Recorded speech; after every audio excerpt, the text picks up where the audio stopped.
change this.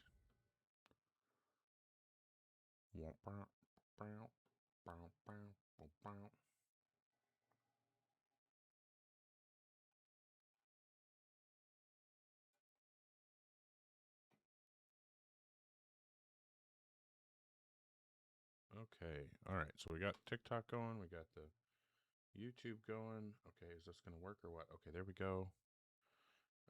Oh yeah, and then I want to do one of these. Drop that here, and then do that. All right. Cool. Awesome. Hi, welcome in. What is up indeed? Today's a good day. I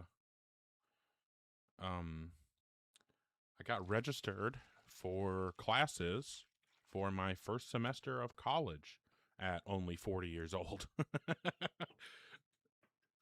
But yeah, got registered for classes that'll be starting later this month, so super stoked about that. Pumped for an ethics class to be included. Hey, fuck yeah. Absolutely. Thank you, Casey. And thank you very much for the support as well, Bradley Cooper. But yeah, just trying to make some changes, some improvements. Yeah, I'm fucking stoked. I'm super stoked. Yeah, I've been trying to make lots of improvements. Going to college, been going on walks consistently, getting back in the gym. You know, just trying to make those little changes day by day that improve things. But in terms of the stream, we'll hopefully have some good faith linear debates this evening. Yeah, if you are requesting to join or thinking about requesting to join, I just ask that you're 18 plus and that you have some kind of argument or evidence that would provide justification to believe in a God. Thank you again, Casey. Really, really appreciate your support. Oh, thanks, Lore Shoddy, or whatever your name is. I'm sorry. Hi, Political Videos. How old are you? Hello, I'm 28, and thank you for having me on. Okay. And keep up the good work with the self-improvements. 90s have been trying to do the same thing. I'm not sure if I really have an argument because I'm kind of in the middle. Well, what Like, God do you believe in? like the normal God.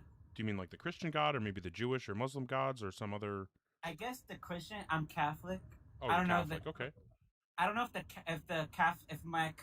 the Catholic religion falls in Christian. I kind of Yeah. view them as similar. I don't know what's the correct term. Well, so like Christian is going to cover all Catholic and Protestant churches or religions. Okay. So like Catholicism is like OG Christianity, and then Protestantism is just like all the rest of the versions of Christianity. That's the way that I think about it anyway. That Um, makes sense. yeah. Because I don't know why they don't just call it one thing. You know what I mean? Because to me, it's the same. Well, I mean, it's kind of like in Islam, right? They have what is it, Sunni and Shia, and they're Right. just different ideas of what are the correct things to believe about the religion. But so what I'm curious about is what would you say, um, from your current perspective, what would you say is the best argument or evidence that keeps you thinking that God probably exists? I believe that everything happens for a reason. I believe that everything has a purpose. I'll give you this is a personal anecdotal evidence. I was not happy in my minimum wage job. And I kept applying, I kept applying, I kept applying. I didn't get anywhere and I didn't get far. And I was able to find this job that I never thought I would have. So I feel like fate happens and destiny happens. I feel like if you bide your time, everything happens for a reason. Because now I'm in the legal field and I never thought about being in the legal field. And I think it's good to believe in something. Now, my conflictions is the reason why I'm kind of in the middle. I call myself a complicated Catholic because God isn't perfect Well, my because issue, hold on. My issue with this though is that it sounds like you're just saying because eventually things worked out for you, you think that God was somehow involved in that. And this just makes me think of a friend of mine who ended up taking his own life because he had insane like really really bad chronic pain, and even though he held on for years and years and years dealing with this chronic pain, It just never got better. And he waited and he Right. tried. He did every single thing that he possibly could. And he was an amazing person, a very, very good person. He was kind to everyone. I literally never saw him have an interaction with anyone that was negative, and I saw him do so much to give to other people when he didn't have to. Like, this was an amazing, amazing person. The world was absolutely better for his presence. And if there's a good God that gives people, who are waiting and who put in the work, gives them what they need eventually, well, then my friend would still be here. He would have gotten the help and the support that he needed. He would have gotten the medical care that he needed, and he would have Right. come out the other side of it healthy and happy and gotten the just rewards of his actions. Instead, Right. Instead, he saw no path after years and years of suffering and struggling. He saw no path out of his situation other than to take it into his own hands and unfortunately make, what I consider the worst decision that he could have made. But I wasn't in his situation, so I'm not, here to judge him or anything. But Right. um, And honestly, I'm sorry for your loss. I don't disagree with you. That's why I call myself a complicated Catholic. That's why I call myself in the middle when it comes to religion. Because I had a principal of mine from my elementary school. She's the sweetest and most caring person that you need, and she got cancer. If I was Right. an So this is all what I'm saying powerful, though. This is what I'm saying though is that there are instances of good people having good things happen to them. Absolutely. That happens. It sounds like that happened to you and I'm very happy that it did. However, there are also lots of instances of good things happening to bad people and bad things happening to good people. I If agree. So that's why I'm in the middle. Right. So Sometimes, what I'm saying though is that this is what we would expect in a world where there is no God. We would expect sometimes good things happen to good people, sometimes bad things happen to good people, sometimes good things happen to bad people, and sometimes bad things happen to bad people. This is exactly what we would expect in a naturalistic world that doesn't have an intelligence guiding it. However, if we are in a world where there is a good God that is in control, we would expect that in general, maybe not in every specific single instance, but in general, there would be a trend towards good things happening to good people and not to bad people. And we wouldn't see all the worst horrible things happening to good people and the best good things happening to the worst people. But we live in a world where, Elon Musk and Jeffrey Bezos have billions and billions of dollars, while good oh, people I like my know. friend end up, poor, destitute, and having to take, finding himself in a position where the only thing he knew what to do was to take his own life. So, like, what I'm telling you is that this seems to exactly in line with what we would expect if there's no God, and completely out of line with what we would expect if there is a God. That makes sense. I can't really disagree with it.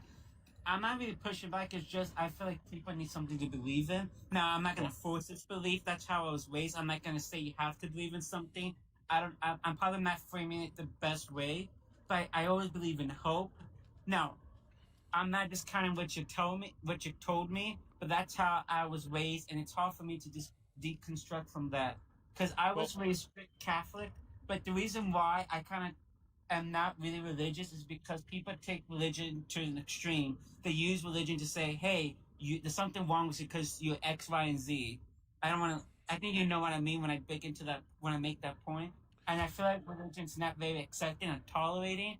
But I just feel like people need a belief system and something to believe in. That's just my opinion. Now I'm not gonna like force on anyone. I'm not gonna force anyone to change. It's not my well, goal. It's just well. to Here's what I'm going to say. I disagree with you, and it doesn't sound like we have like.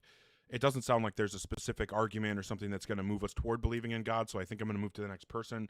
But okay. I appreciate the conversation, and I do hope everything goes well with your new job and with your life in general. Take care of yourself, okay? Thank you for having me. I appreciate your Absolutely, time. absolutely. Thank you. Yeah, I mean, nice person. I don't think we were getting very far in terms of arguments about God. Um, but thanks everybody for being here. Appreciate you. Is there something wrong with the stream? Is there like is it frozen? Do I need to reset? I saw a comment about it being frozen. Hopefully everything's good.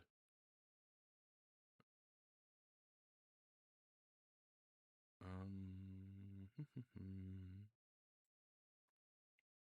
uh, Oh, yeah, obviously I'm AI, of course. Okay, well, we're just going to hope that the stream's okay. I'm going to bring up the next person and see if we can have a good conversation. So if you're in the guest queue or thinking about joining, make sure that you're 18 plus and you have some kind of argument or evidence that would provide justification to believe in a God. Hey there, nice to see you. Hi, Linda. How old are you? I'm well over 18, and I have to tell you, that story you just told about your friend Well, I'm not. is I'm one not. of this. Well, I'm Go not trying ahead. to. I'm not trying to get into that. That wasn't the purpose here. Isn't to talk about my life or my personal history or things that have happened to my friends. I just thought that that was relevant to the conversation that we were having there. Mm. But that's not really something that I'm looking to focus on. What God do you believe in?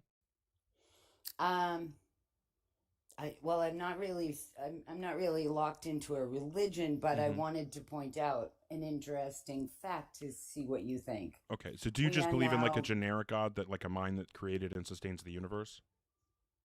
yes, more Okay. like on a Christian bent, but without the storyline involved, just the creator with the love.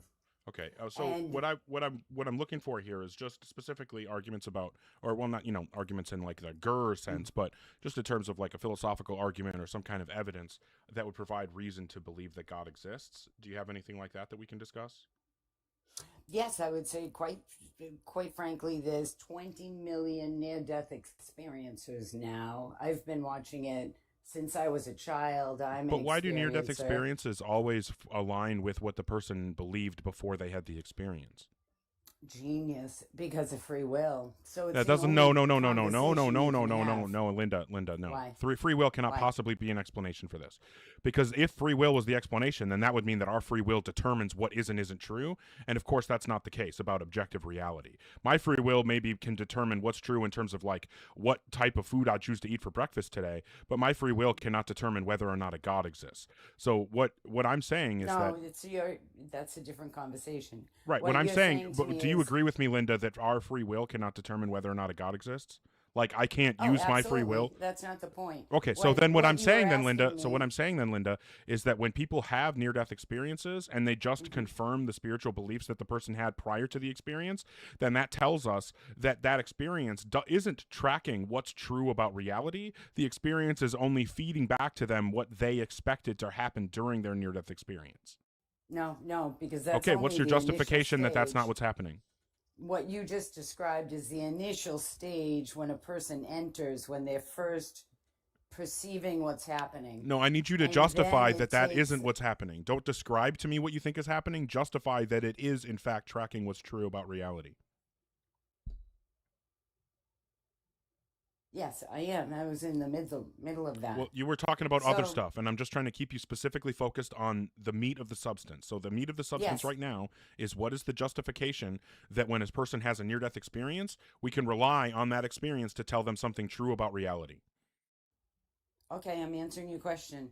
When a person enters, it's like they're speaking that person's language because it's all the person knows. So they begin mimicking what the person believes, but then they bring them to further steps that open their How have you confirmed that consciousness this is to what other happens every time? ideas. How have you confirmed this Because is what I've been happens every time? because everyone, if you spend a little time watching No, it, and I've you'll I've see looked it's into this, and this consistent. is not what happens every time. In fact, lots of atheists have near-death experiences where none of this happens, and then you have Muslims who have near-death experiences that only involve Muslim imagery, and they come out of the experiences stronger Muslims than they went in. And then you have Hindus who have exactly the same experience. They have near-death experiences that confirm their Hindu beliefs, and they come out stronger Hindus than they were when they went in. If the near-death experiences were tracking something true about reality and not just confirming people's beliefs, then we would expect a correlation between having a near death experience and coming out with the same religion as everyone else or the same spiritual beliefs as everyone else who's had such an experience. The fact that people come out of these experiences still having different beliefs and thinking that their experience validated the belief that they went in with, that tells us that the experience is not tracking reality. You need to overcome all of that evidence. Yeah, I'd say that I don't know what you're watching, but I've watched this for 20 years, so that's not what I see from near-death experiences. But you're welcome to your So, own what's the evidence opinion. that your interpretation or your claims about near death experiences are correct? What can I look It's up? not. It's not even a claim. It is a claim. It's the enormous Your amount of claim, numbers of people experiencing it. right? So And what is what what is I the demonstration that all of those people experiencing it have experiences that converge on a single truth? well that's what I've seen. But if Right. you What's have the not, evidence? then What's the you're support welcome for to that? it. What is it that you've seen that leads you to believe that all the people who have these experiences converge on a single truth as a result of that experience? They don't come out with a single truth. They come out with whatever mirrors their consciousness. Yeah, that's plus a evidence that it greater isn't tracking experience. truth. That's evidence that these experiences are not tracking truth. They're just feeding back to people what they expect, what they already believe in. In order for you to say that these experiences are giving us some true information about reality, we would have to see that there's some strong tendency of people that have these experiences to converge on a single understanding of those experiences. That is not what happens. Unless you can show me the evidence that I'm wrong and that is what happens. Well, you're kind of ignoring the last two stages, which always happens. I'm asking you Number for the one, evidence that those things happen. Stop cutting me off. and No, I'll I'm be not going to happy stop answer cutting. you. I'm not going to stop cutting you off unless you start responding to what I'm actually asking you. What I'm asking you is for the evidence that these further stages, these later stages you're talking about, actually happen consistently, and that the people They're who have so those experiences, consistent. They're can- ridiculously that's just consistent. the claim again, Linda. So I'm going to ask you No, one it's last time. data. Yeah, what's Go the to date? I'm going to ask you Virginia one. University. Go Okay. to IONS. IONS is having Virginia University. University What am I looking of at? Virginia. Okay, You're looking at University near-death experience University data. of Virginia. What am I looking for? They have a near-death studies group, and they check on the data. If you want a name, I can catch you. I'll call back. But the other one is we have NDEs are intensely vivid and international- often life-transforming experiences, many which under extreme physiological conditions like trauma, ceasing brain activity, deep da. Okay. Recognize it. Typical Consistency. features: sensation of leaving the body, functioning more clearly and rapidly than usual, sensation of being drawn into a tunnel, brilliant light, sense of peace, sense of access to unlimited knowledge, life review, preview of future events yet to come, encounters with deceased loved ones. Weird. It doesn't say on this Virginia University or University of Virginia website that any of the stuff that you're talking about. So when their All right, I'll article send it over to you. in their Have a article, great it's day. certainly okay. I'm Well, I'll take the done concession. because you- Yep, I'll take the concession. Yeah, because you don't want to have to actually support your position. Turns out that the data doesn't fit with you. I looked up the thing that you wanted me to look up, and it doesn't say what you claimed it said. All right. If you are in the guest queue or thinking about joining, make sure that you're 18 plus and have some kind of argument or evidence that would provide justification to believe in a god. We'll do one of those and bring up the next person.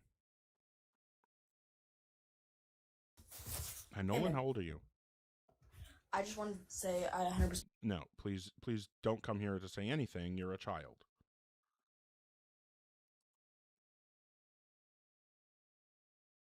Was that what it was? Hold on. Oh, I did it wrong.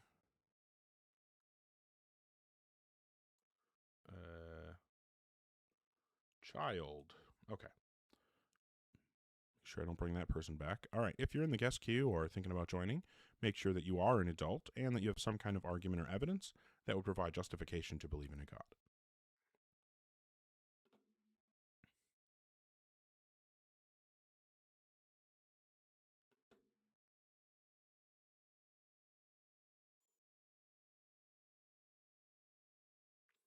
Is Meatball not going to connect?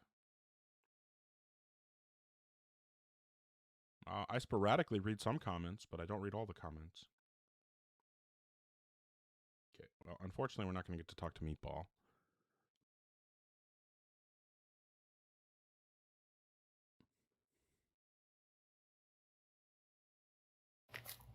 My Shitterbot, how old are you? Okay, fair enough.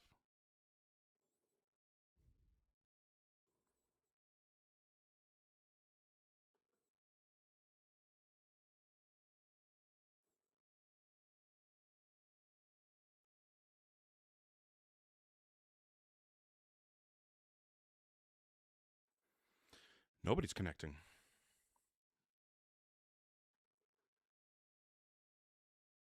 Bueller.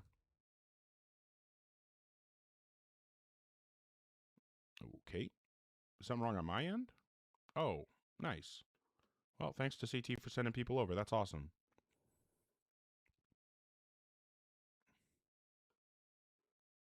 I was so tempted to join his stream, but I was driving when I was watching. Hey, can you or hear me? listening, I should say. Hi, Meatball. How old are you? I'm 30. Cool. And what god do you believe in? An omnipotent one. Okay, so not one associated with a religion?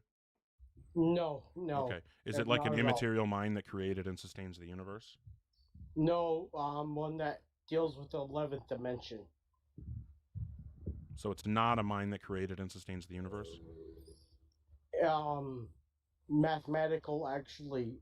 So that was a yes or no. Mathematician. That was a yes or no question. Do you believe in an immaterial mind that created and sustains the universe? Unfortunately, yes.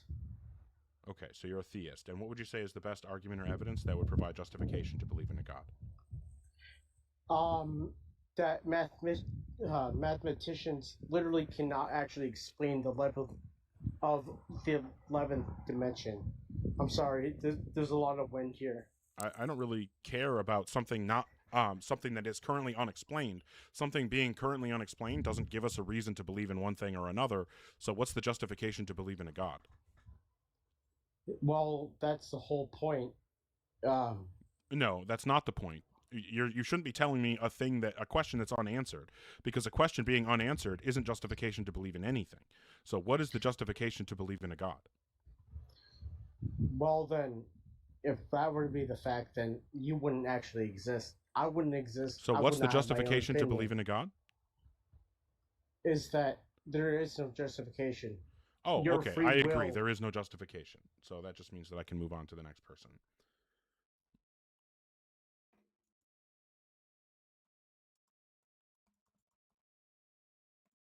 Okay, so if you're in the guest queue or thinking about joining, make sure that you are 18 plus. Hey, thanks, Poopman Jones. Also, thank you to Pokagurumi for the support, Redheaded Trouble, Dabney's, Poopman Jones, Lem, Owly, Ronald Dolph Lundgren, or Rolled Dolph Lundgren. That's awesome. I appreciate that. Lem, Colette, Barna, Mickey B, KC, thank you so much, and Bradley Cooper as well. Appreciate you all. Sincerely appreciate the support. But yeah, we'll bring up the next person. Hopefully people can connect now. Hi, Matthew. Hello? How old are you? 21. Okay, can you not Hi, eat while we're Matt. talking? Okay, I mean the pepperoni, my bad. And what God do you believe in? I believe in the Abrahamic God. Okay, which one? There are at least three of them. Yahweh. Yeah, so which version of Yahweh do you believe in? I believe in the Father, the Son, the Holy Spirit. Okay, so the Christian one. Okay, is this Matt GPT? Who's Matt GPT? Oh, it is you. Okay. And what would you say Matt is the best? DeepSeek? What? What'd you say? I thought you said DeepSeek. No, Matt GPT. You're like guitar, Matt theory, Oh. or theorem. Who's that guy? You? Oh yeah, I forgot. Oh, I forgot that I'm me. Okay, what's the best argument or evidence for God? I would say the evidence that we have is all empirical and observational, so there's zero assumptions. That doesn't answer my question, and if you don't stop eating, I'm just going to drop you. I'm sorry, I just wanted to clarify here. If you don't stop eating, I'm going to drop you. I'm not eating. Okay, well, whatever you're chomping on. And that's also special pleading. Like, you don't apply that rule to yourself. Like, you probably eat on stream. Yeah, when's have you ever seen me eat on stream? I don't know. Are you claiming that you never did? I am claiming that I never did. Okay, then that means that you trust the past, and you can't justify that. So what's the argument for God? You don't have one? All right, yeah. All right. So everything we see, like right now, trees, galaxies, whatever, space, all these things, we know that they're contingent. How do we know they're contingent? Because they could have been different. Like space could have been different. Like the Big Bang, all these things. Yeah, could that's have been just us different. reasserting the claim. So how do you justify the claim? How do I justify that the universe began? No. How do you justify that all the things you listed are contingent? Just merely restating that they're contingent by rephrasing it to, well, they could have been different, that doesn't justify the claim. That just restates the claim in different words. Paraphrasing I a said claim that- is not the same as supporting the claim. Well, contingent could be defined as could have been different. So the Big Bang could have been different. Right, Like, that's the claim. things could be What's the different. justification for that The claim? universe could have been different. What's the justification for that claim? The Big Bang. Okay, so I'm going to ask one more time. If you don't respond with something that at least attempts to provide justification, I'm just going to move on. What's the justification for the claim that the universe could have been different? Redshift, cosmic microwave background, Big Bang nucleosynthesis. How does any of those demonstrate that the universe could have been different? Just pick one and tell me how it demonstrates the universe could have been different. So all those things shows that the universe was once smaller, hotter, and denser, and that's been expanded. How ever does that since then. demonstrate that That's the a universe theory. could have been different, dude? It shows us that the universe was once smaller, hotter, and denser. That has nothing to do with the claim that it could have been different. So for the last time, what's the justification for the expanding. claim that the universe could have been different? Does something expanding change? Okay, fair enough. So just not even going to attempt to provide any support for the claim.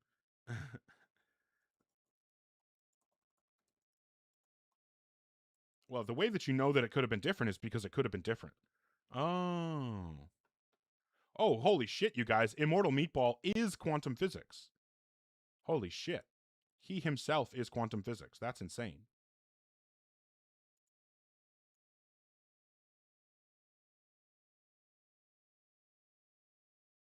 Matthew's endgame for being such a pest. I don't know. He just likes the attention. All right. If you're in the guest queue. What in the... Okay, now I have to look up that word, Astronova.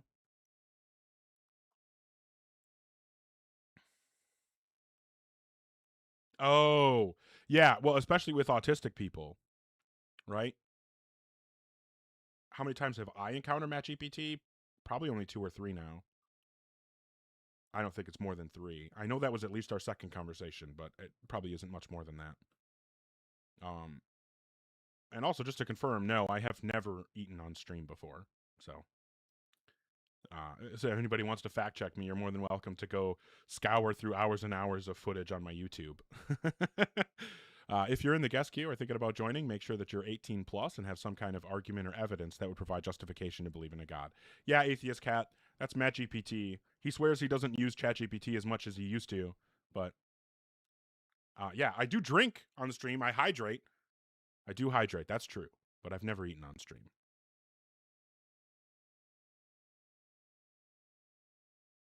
Okay. Hi, Blake. How old are you? Oh, sorry. Hold on. Hey, how's it going? Going okay? How old are you? Good. 35. Have we talked before? Yeah, we have. Okay. I thought I recognized your profile picture. A name like Blake is hard to know, but I'm sorry. Did you say you're a Christian? Or maybe I didn't even ask. Yes. Yeah, I'm a Christian. Okay. What argument or evidence would you like to discuss today, Blake? So a couple of guests ago, that lady brought up that study from the University of Virginia, I think it was. Well, she didn't bring up a study. She just said the University of Virginia. Oh, okay. So the one that you named off, or the one that you named some of the. Yeah, I literally just searched University of Virginia near-death experiences and then clicked the link to the the University of Virginia School of Medicine, and they have an article about near-death experiences, and it just kind of lists, the first thing it does is list some typical features of NDEs, and then it just talks about like that they study NDEs, but it doesn't say anything about, it talks about a couple of the people who study them, but it doesn't say anything about any of the stuff that she was claiming. Okay. Oh, okay. Yeah.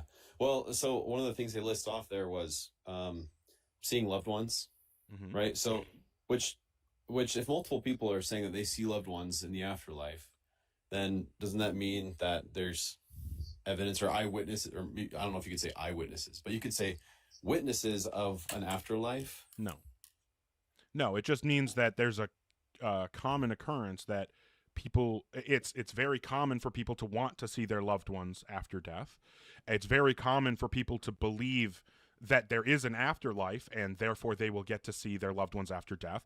And because those two things are so extremely common, it's also extremely common for them to happen in the same people. So it's very common for there to be people who both believe that there is an afterlife and that they will get to see their family in that afterlife. And so if you are the kind of person, of which there are many, who believes both in an afterlife and that your passed on family members will be present in that afterlife, then it would be expected under a naturalistic model that your near-death experience would include some kind of confirmation of that. Now, not every single person who has that belief has that as an aspect of their experience, but it does make sense that it's such a common aspect because it's such a common thing for people to believe. Okay, so multiple people saying they had the same experience, and even them saying Well, they're not things saying like, they have the same experience. There's just common aspects of the experience, right? It's not that two people who both saw their dead loved ones had the same near-death experience. It just means that there was a similarity between their experiences. So I wouldn't want to. Sure, I think it's too strong of a claim to say Yeah, they're yeah. having the same experience. Well, right, and if yeah, sure, okay, similarities is fine. And so if someone said, if multiple people have said, I saw my grandpa, I saw my dad, they said it's not your time yet, you have to go back, everything's gonna be okay. Like they say all those things, and across the board, like there's these similarities of It's not across the board. what happens. They say things It's like not across the board. they- That okay, only well, happens. That only happens to people who already have beliefs that involve those things. That's why people who have beliefs about like reincarnation, when they have near-death experiences, they don't see their loved ones. It's very common in America because we are a predominantly Christian nation, and so most of the people who are reporting near-death experience, having actual like auditory and visual experiences during a near-death encounter, those people tend to be Christians, and so their experiences tend to follow with what a Christian would expect to happen after death. My contention here, or my speculation, or my hypothesis, you could even say, if that's not overstepping, which it probably is, would be that these experiences are going to align almost every single time with what the person believed prior to having the experience. This is why when atheists have near-death experiences or almost die, have the same kind of medical situations that typically result in near-death experiences in religious people, when it happens to atheists, they very rarely actually have near-death experiences. And if they do, they know that it's nothing different than a dream. Right? They interpret it as being something like a hallucination or a dream. Whereas when you have Hindus having near-death experiences, they have encounters with Hindu deities. They have encounters that fit in line with what they already believe. When Muslims have near-death experiences, it makes them stronger Muslims. It makes them more committed to their Muslim faith because they have experiences that are in line with their Muslim beliefs. And then when Christians have them, tends to make them stronger Christians in the same way that it happens for Muslims because they have experiences that are in line with what they already believe. This is what we would expect if the hypothesis I'm promoting is true, that these are just our brains filling in what they think should be there. And it's not expected if there's an actual God and there's something actually supernatural that is providing that these experiences are telling us about. Because if there is an actual afterlife, we would expect these things to happen across the board. The fact that they don't happen across the board is strong evidence that this is just people's brains feeding back to them what they expect and not some encounter with an objective fact about reality. I wouldn't say that it's almost always that people's predisposed biases influence their near-death experiences. There's tons of near-death experiences where people say, Source. I was. Yeah, I mean, I'm not prepared with the source, but if you go to... Well, I wouldn't make the claim if you don't have the source, because that's a really strong claim, and I don't believe you. And Okay, I'm not going to believe it so- without a source. Okay, could you do this for me? Could you go to YouTube and just search I'm Muslim not going to watch a CR? YouTube video, no. Okay, well, I mean, just see the results, because you said... I'm not watching Muslim YouTube person- videos on stream. You say, I've right, already okay. looked up, I've already done research into what kinds of I say experiences. just look at the results, because I've done this exact same thing where I've looked up how many people who worship Hindu gods have seen Hindu gods when they have a near-death experience. Whoa, there's a difference between how many times it has happened and how many YouTube videos have been uploaded about it. Those are Okay, very well- different things. Well, I think YouTube No. videos can- Do you think example. that the same percentage of the population in primarily Hindu countries have access to YouTube and uploading to YouTube as in primarily Christian countries? I'm just saying it's a Do you think sample it's the size. same percentage of the population in those two different types of countries that have access to uploading things to YouTube? No, but Yeah, I there don't isn't the think same that- kind of access, so we wouldn't expect the same amount of content.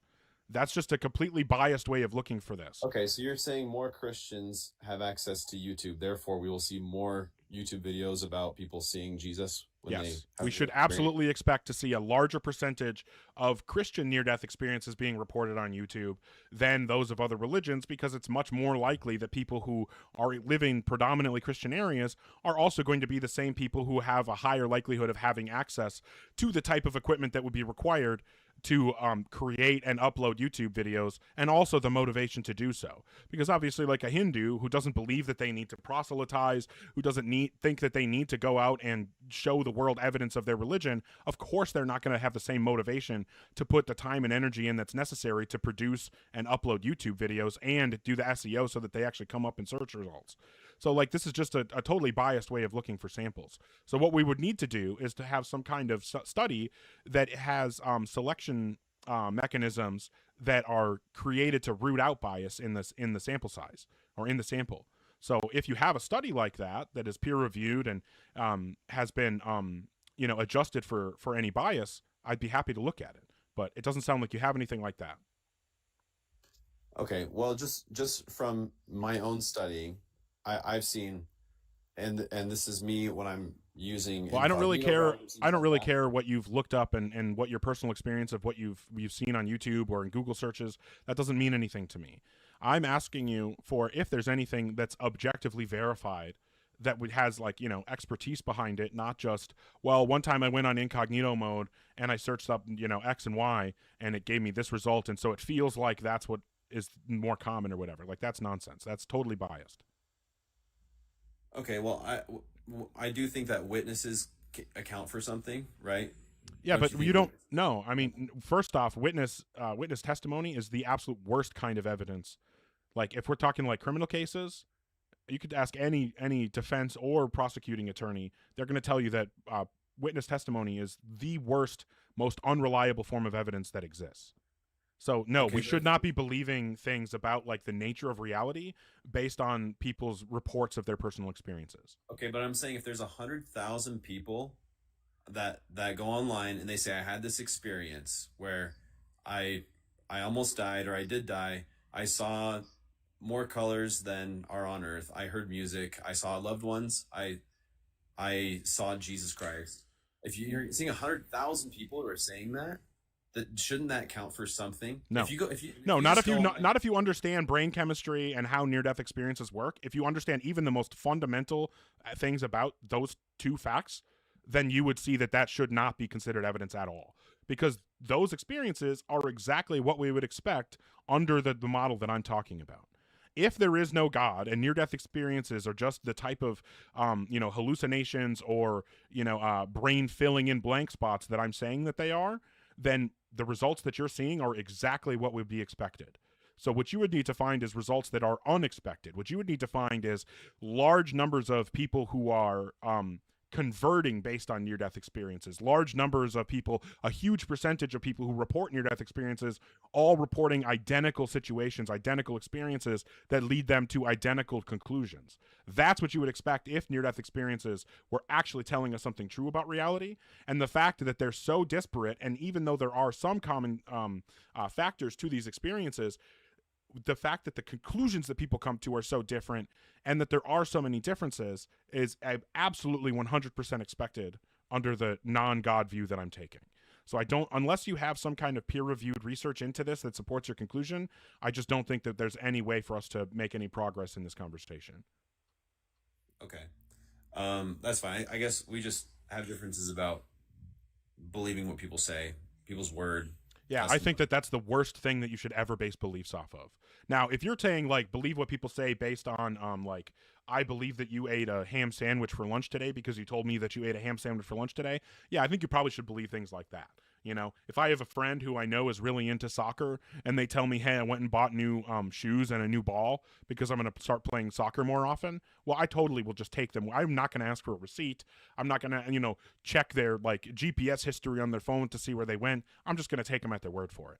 However, if I have another friend that tells me that I know has a dog, but they tell me, hey, last night after I took a bunch of illicit substances, my dog gave a speech in English, well, I'm probably going to think that the illicit substances had more to do with it, with that experience, than the dog actually speaking in English.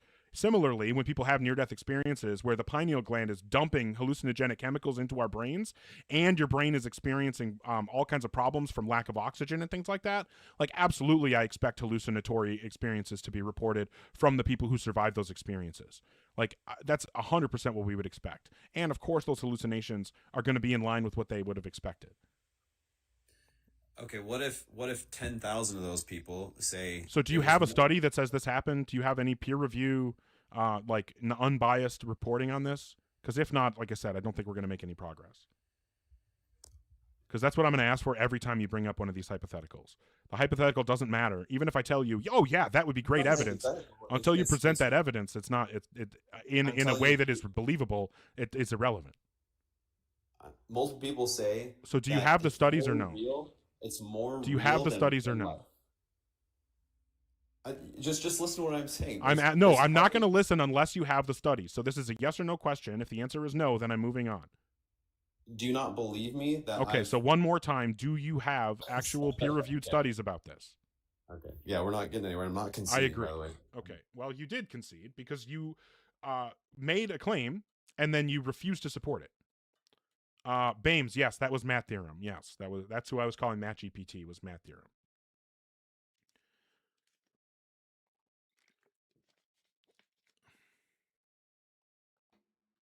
All right, if you're in the guest queue or thinking about joining, make sure that you're 18 plus and have some kind of argument or evidence that would provide justification to believe in a God.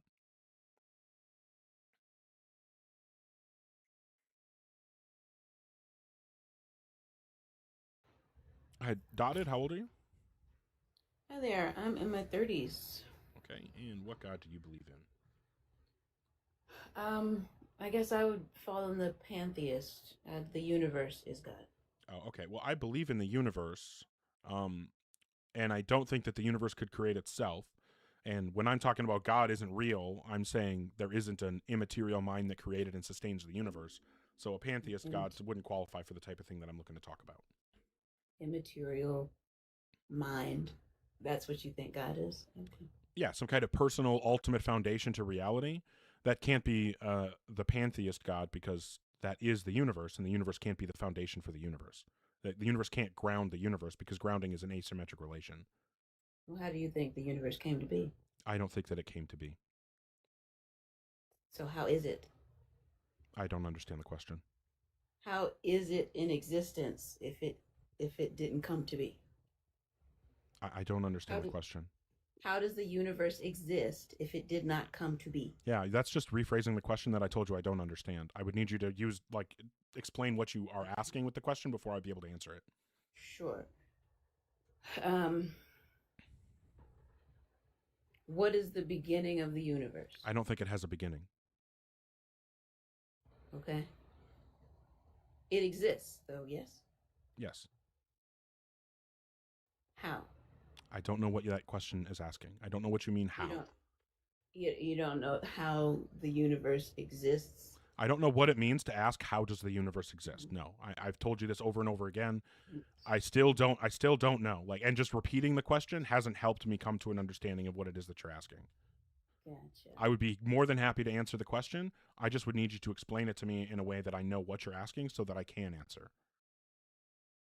Do you think the universe is real? Yes. Okay. And you believe that it exists, but you don't understand. What's another way to ask that question? How did the universe come into existence? I don't think that it came into existence. But if it exists, then it had to have started to exist. Why is that? That's how existence is. I don't agree. What's the argument for that? The argument for how, in order for something to exist, it has to start to exist. Yeah. Because if that's what you're saying, if the only way, if everything that exists must have begun to exist, that means that God began to exist. And if God began to exist, then God's neither eternal nor ultimate, and therefore is even further from any definition of God that I would recognize. You only said that God is immaterial, not. Yeah, any of those- I said an immaterial mind that creates and sustains the universe, and I also defined it as a personal ultimate foundation to reality. But I say the mind thing because people don't typically understand what I mean by personal ultimate foundation to reality. But yes, when I talk about a God, I'm talking about an ultimate foundation, And if a thing that begins to exist clearly is not the ultimate foundation for everything, because there had to be something that brought it into existence, or some structure of reality that existed for it to come into existence inside of, and therefore it's not ultimate. So yeah, I mean, we wouldn't be talking about God even more than we already weren't talking about God. And it doesn't seem like you're able to, explain the question that you're asking, so I don't know how to answer it. I don't know if we're making any progress. I'm probably just going to move on. I appreciate you, and I hope you have nothing but the best. Have a good night. You too.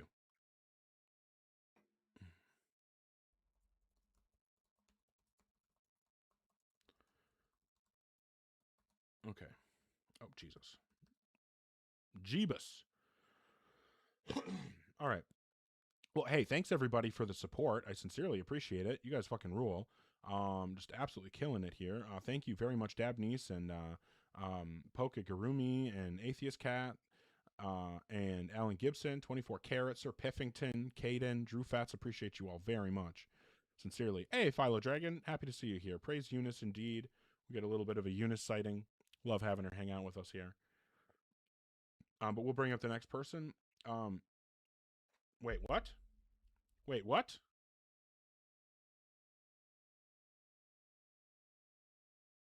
Am I going to have to set up fucking alerts now? Oh, shit.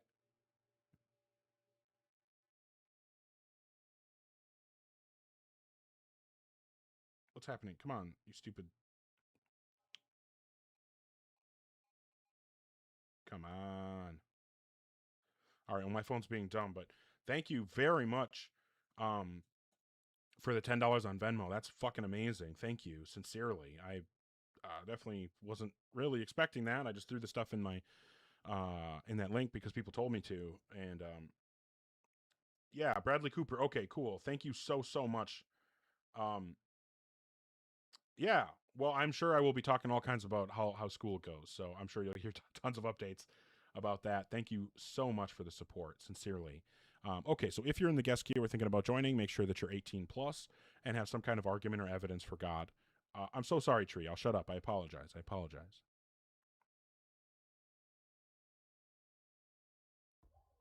Hi, Doomer. How old are you? 37. Okay, and what God do you believe in? So I was a former atheist for 11 years. Didn't ask. What God do you believe in? I believe in just God itself, I guess you can say. Okay, like a personal ultimate foundation to reality? Yeah. Okay. And the reason I just want to say something is I was an atheist from 12 years old. Well, I don't really to care about your 23. personal experience. I genuinely couldn't care less. And that's not to be disrespectful to you. It's because it has nothing to do with the conversation that we're having here. Let me say something to the former to the atheist here. Yeah, I don't want to hear it. I just want to hear the argument or evidence for God. Well, the near-death experience. I don't want to talk about all that. I just want to hear the argument or evidence for God, please. All right, explain human consciousness. So one more time, what's the best argument or evidence that would provide justification to believe in a God? Near-death experiences are real, bro. Okay, I'm going to ask you one more time, and if your answer doesn't respond to the question that I asked, then I'm just going to move on. What would you say is one argument or evidence that would provide justification to believe in a God? You can't prove God does not exist. I think we can give great reasons to think that God doesn't exist. Prove it. So you just said that you believe in a theistic God. Do you believe in like an all-good, all-knowing, all-powerful God, or something else? Just all-powerful God. Something created us. All good, all knowing, all what? What qualities does it have? I don't know what it is, but something created everything we walk on. Okay. Including yourself. All right. Is a design. Sure. DNA is a design. All right. So either God was so it's coded, that means it's a design. Something designed it. You can look it up. So either God was always creating the universe or not always creating the universe. So either his act of creation began or it did not begin. If it did not begin. Don't know what it is. Okay, I'm trying to give you the argument that you asked for. Do you want the argument against God or no?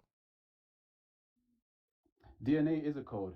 I'm reading the comments. DNA is a code. Well, you can go back to the comments.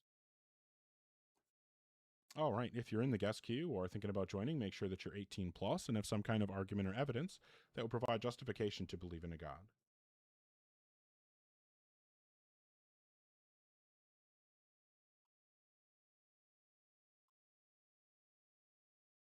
Okay. if you're in the, oh, I already said all that. All right, I'll bring up the next person. Hey, glad to see you here, CT, and I'm also glad to see you going live again.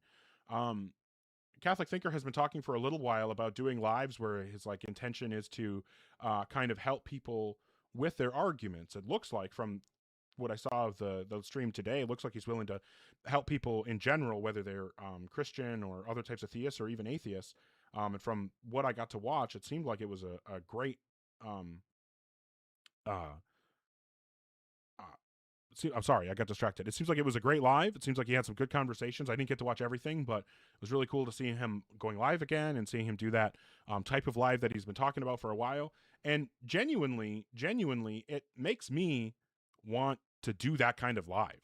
Like what I was thinking about while watching him have those conversations was maybe I should make like an alt account and do those types of lives, because I don't want to confuse people by doing those kinds of lives with this account, because I just want, this is Ogard Debates, right? I'm just doing debates here.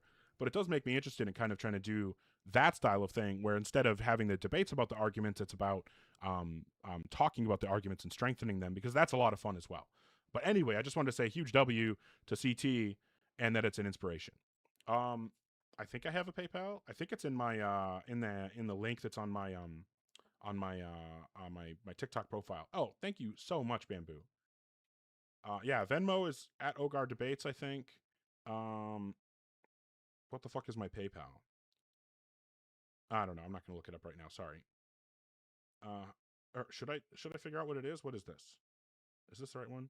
Oh, PayPal is at Ogard Debates 666 because I'm evil. I don't have Cash App. But Venmo is at Ogard Debates, and PayPal is at Ogard Debates 666 because Satan and stuff, who I definitely believe not. I don't know. It's fun. Anyway, we'll actually bring up the next person. Looks like we've got Buddy, and then My World, and then Grace. Try to see if we can get to everybody that's requesting.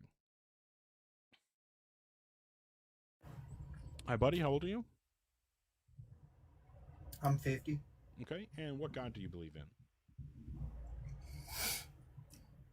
What's my choices? I just want you to tell me which version of God you believe in. So your choices is every version of God anyone has ever believed in. Okay. What's my choices? Every version of God anyone has ever believed in. Of all of those, which one do you believe in? Okay. Define the versions so I can pick the right one. I'm not going to list tens of thousands of different versions of God. So either you can tell me what God you believe in, or I'll just move on to the next person. Okay. So we talking like a So Jew for the God, last time, which God do you Christian believe in? God? We talking a Jew God, Christian. Okay. I don't really like when people... Is it just me, or did that sound like anti-Semitic? Am I just being overly sensitive? Maybe I'm being overly sensitive, because that sounded anti-Semitic. And I am not okay with that. BT dubs.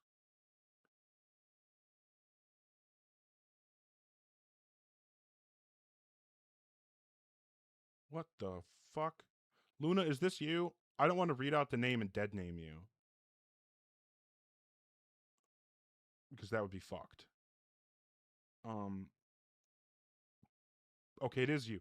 Luna, thank you so fucking much. Holy shit.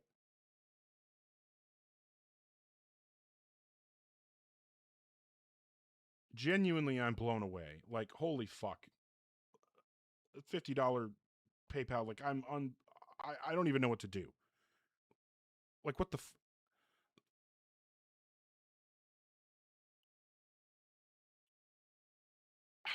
Thank you guys. I mean, sincerely, thank you all so much. I am so like humbled and blown away by the support that you guys show. I don't know. I might, Bucks. I might. Because that's fucking insane. Thank you so much. Hey, Poopman Jones, thank you so much for the support. Hercules, I missed fucking book club, and we were gonna talk, and I missed it, and I apologize. Hopefully we'll both be there next time.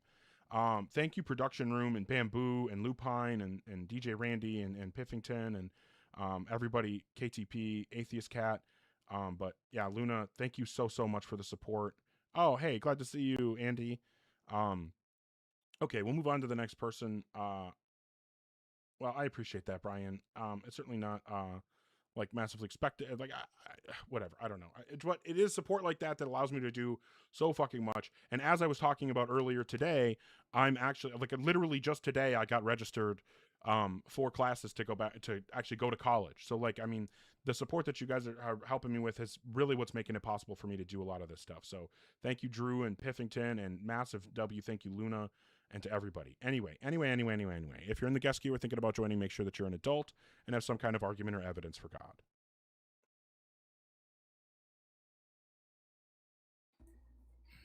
Hi, my world. How old are you? I am 35. Okay, and which God do you believe in? The only God, Yahweh, God, Christian. The Christian one, okay.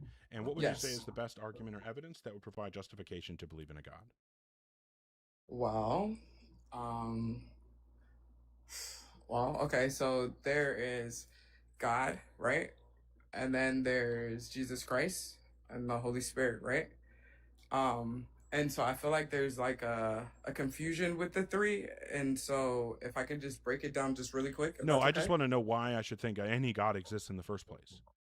Like you're talking about like misconceptions about which God exists, but I'm not interested in that because I don't. Well, it's not which God; they're all the same one. But I feel you. Okay, so no, I'm okay. The God that I believe in, right? There, far as that goes, there is no like you can't prove something to someone. That is your choice to believe that. Okay, so you're saying that you don't know of any reason to believe in God. Oh, I know plenty of reasons for my personal own reasons. You know what I mean? So what's a reason that you could communicate to someone who doesn't currently believe in God so that they could begin believing in God and have the justification to do so? Got you. I could share either a testimony. I could show through just like... Well, testimony is not going to do anything. Yeah, I know. That's okay, so just talk about... Yeah, no, obviously that's not going to do anything. So is there any argument, like a philosophical argument or some piece of empirical evidence that would give us reason to believe in God? I mean, other than like the Bible and like, praying, having your own relationship with a higher power with God. That sounds like a no. Is that a no? I mean, that's whatever you want to believe. Okay, so do you have a philosophical argument that you can present for God? Other than what's in doctrine, no.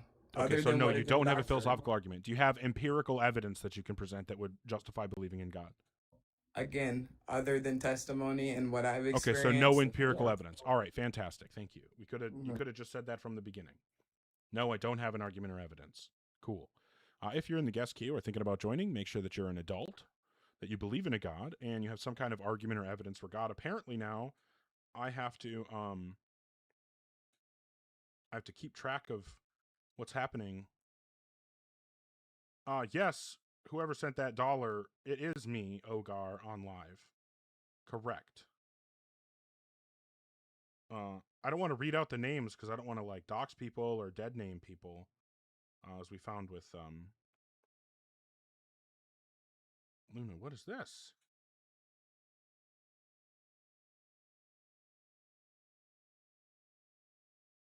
I'm not sure like who this is connected to, but thank you so much. I want to thank you properly. Thank you for the, what is this, 1288. Thank you so much on PayPal as well. Yeah, and whoever sent that Venmo thing, that is me, that is Ogar. Okay, holy fuck. I'm just totally blown away. Thank you so much, sincerely. Okay, all right, okay. Holy fuck.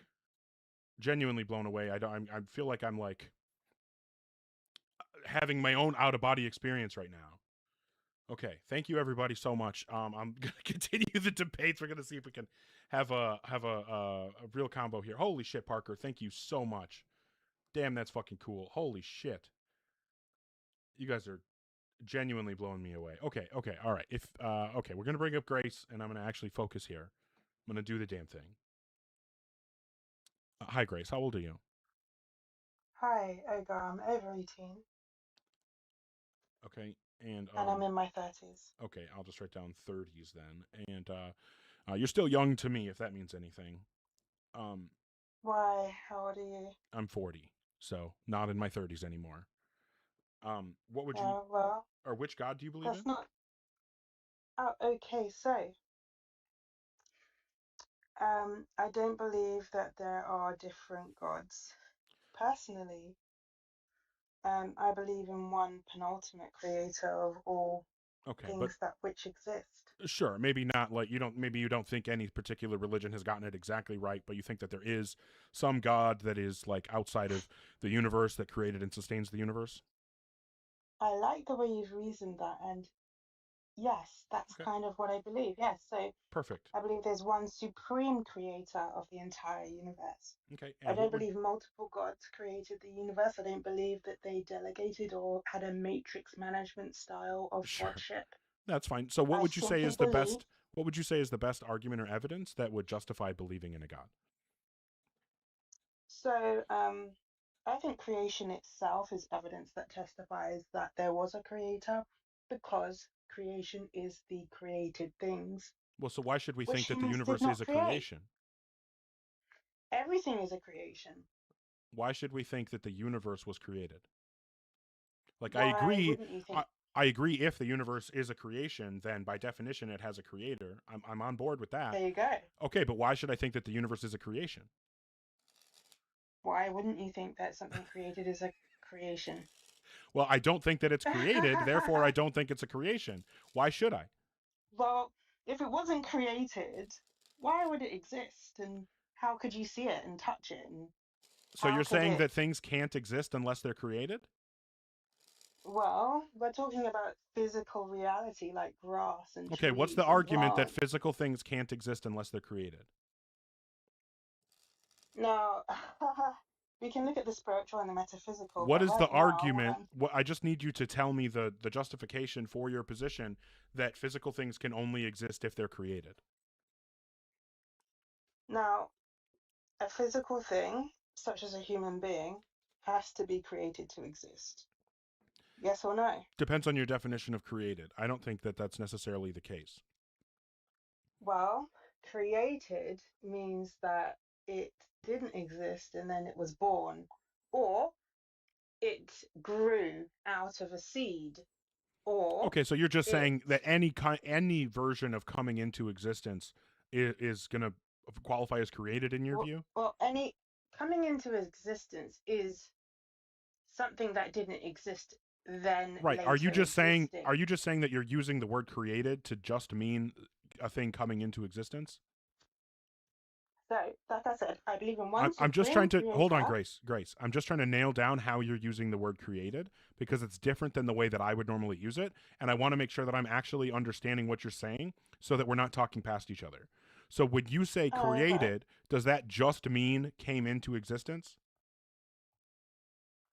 By created, I mean, uh, I can use examples if you I don't just cut me want off. you I to can answer yes or explain. no if I have the correct definition. Is the definition that you're using for created simply having come into existence, or is there more to it? Let me think about that, because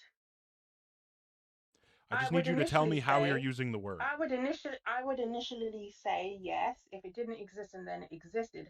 It has then therefore been created. Okay, That's fine. just common So sense now I logic. understand. So now I understand that you're just using the word created to simply mean came into existence. Then yes, under that definition, humans are created, rocks are created, the earth was created. If we're just saying that they came into existence, fine. I'm on board with that. Why should I think Absolutely. that the I mean, universe ever came into existence? Okay, so now this is where the Big Bang Theory comes from, right? Now, No, a lot of no, people this think is that. not has nothing to do with the Big Bang Theory. The Big Bang Theory has nothing to do with the universe coming into existence, and I'm asking about the universe coming into existence. So this is not in any way related to the Big Bang. So what is the reason to think that the universe came into existence?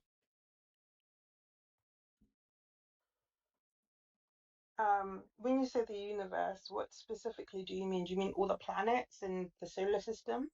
No, that's the solar What do you system. actually mean? You mean space and all of the things within space? Yeah, I mean Or like the what? quantum fields and the manifold that bears them, that kind of stuff. Okay, so when you talk about quantum fields and things, you're talking about science. I'm not talking it about existed science. No, I'm talking about the universe. Why should I think that the universe came into existence? because the universe had to be created to exist. Yeah, that's just the claim again. I agree that you believe that in order for it to exist, it must have been created. That's fine. I don't agree with How you. can something exist without being created? Well, do you think that God was created?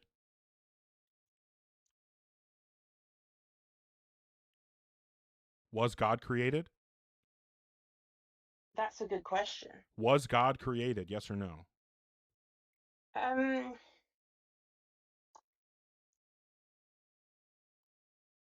well, I would assume so. Okay. Well, so earlier when we talked about your definition of God, you agreed that you were talking about a personal ultimate foundation to reality. If God is ultimate, meaning that everything else that exists depends on him for its existence, then he could not have been created. So if you're now saying that he was created, you're now saying that you're talking about a thing that has internal contradiction. Since contradictions aren't true, this God doesn't exist. So I think that we've now shown, based on your reasoning, that your God doesn't exist. No, because in theology and philosophy, right, they will say that God was not created because God is eternal.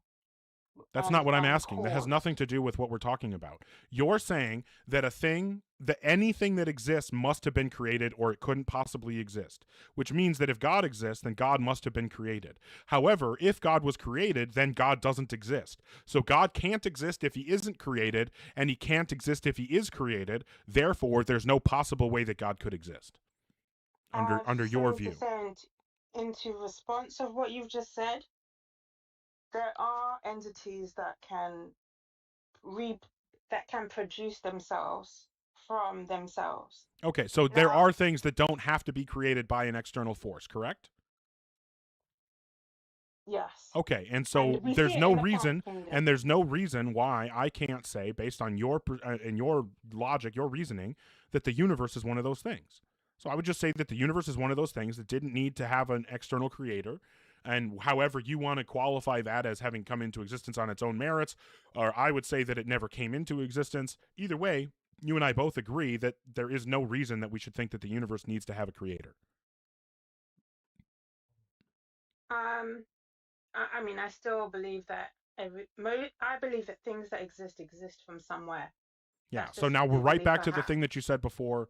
We're not making any progress. If you're going to agree that you've contradicted yourself, then fix the contradiction and then run right back to it immediately, then we're not going to be able to make any progress. Yeah, because so can you actually deal with this contradiction in your view or no? I'm trying to deal with it, right? So the contradiction is, if everything was created by God, then what created God? And that is the contradiction that you found. To say that if God wasn't created. Nope, that's not what I said. Define the contradiction then. Okay. So you said all things that exist must have been created. And then you also said if God exists, he is ultimate. If God exists, then he was not created. So now the conclusion is God was created and God was not created. That's the contradiction. No, I don't believe that a God necessarily needs to create himself. Okay, or we would because say he is the creator, if God not the created. exists is what I should have put here. So your damn it, I did this wrong. If God always existed. Ultimate, then he was not created. Okay, there we go. So yeah, this is the contradiction in your view. If God exists, he was created and he was not created. So what this tells us is that if a thing has internal qualities that are contradictory, it does not exist. So God does not exist. This is a messy syllogism, but it'll do for now. God does not exist, based on your definition of God and your assertion that all things that exist must have a creator. Yes, we need to deal with C1. Okay? No, that's just a conclusion. You need to reject 1, 2, 3, you need to reject 1, 2, or 3. I mean, I guess you could try to reject 4, but that's not going to go well. Number 1, all things that existed must have been created. I believe that. 2, if God exists, he is ultimate. Yes, because he existed before all of creation and he created creation. 3, if God is ultimate, which he is, then he was not created. I don't believe that because Okay, God fantastic. existed and God is eternal and God already was. Okay, So then so if C1, if God exists. okay, so hold on. So this is the new conclusion that you want me to give an argument for. So we're gonna say, if a thing is ultimate, then it has independent existence, and let me think here, and everything else that exists depend. Well, you know what? We'll just say independent existence. It's kind of If a like thing has independent existence, then it cannot have a creator. If a thing does not have a creator, then it was not created. So this would be the argument that if God's ultimate, then he was not created. right.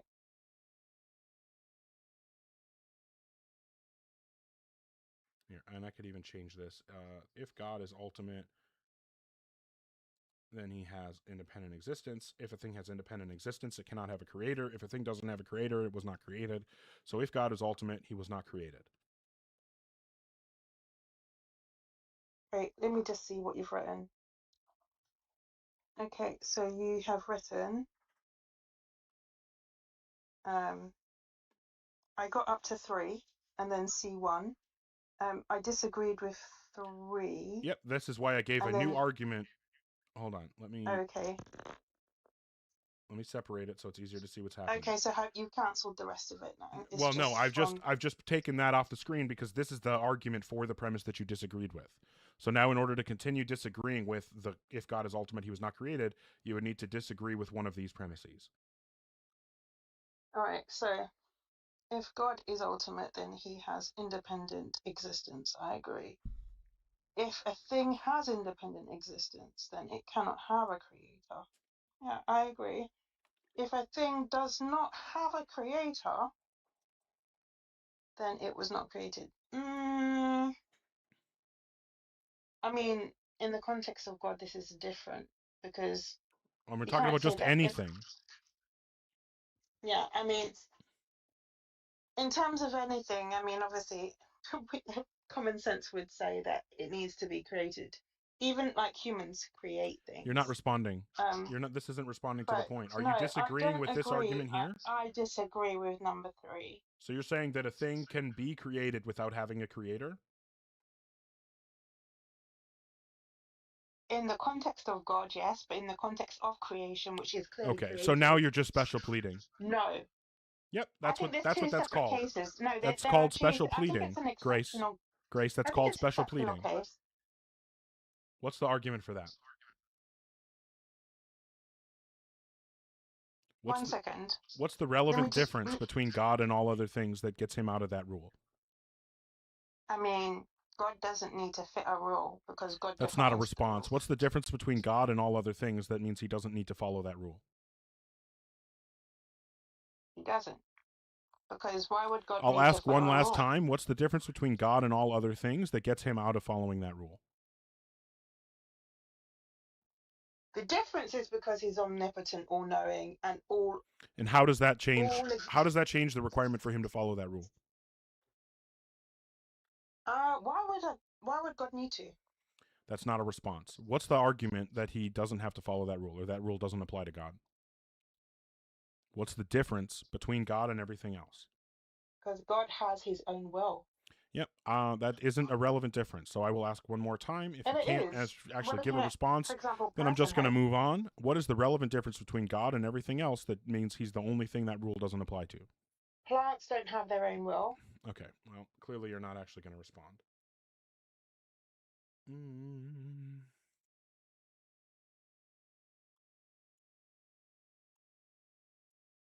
All right, if you are... Oh, you know what?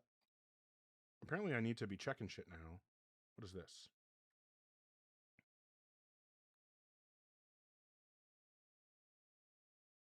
Man, Venmo is really annoying today. Why is it so slow?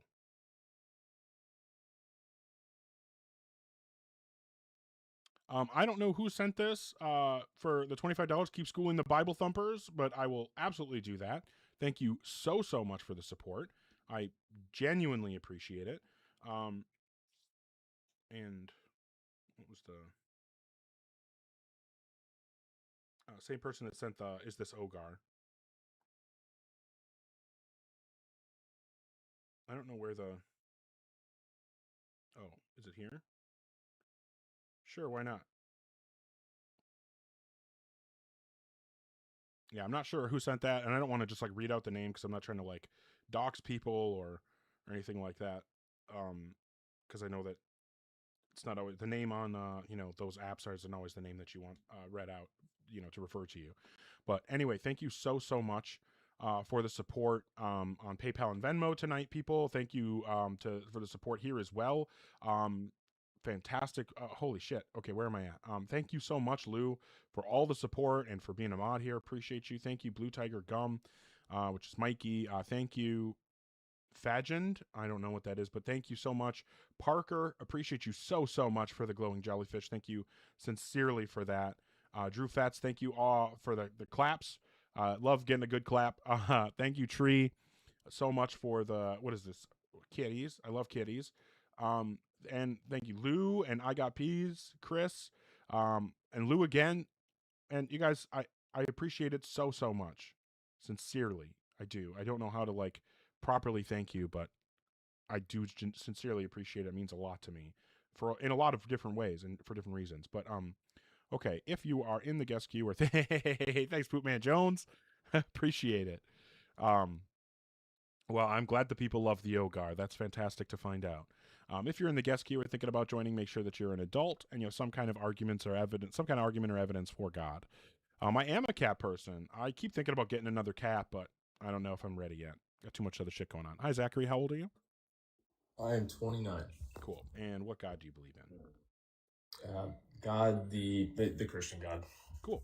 And then what would you say is the best argument or evidence that would provide justification to believe in a God? I think psychophysical harmony is the closest I've gotten to trying to convince someone that maybe God exists, but I'd really like to hear your counter argument because I haven't heard a good one yet.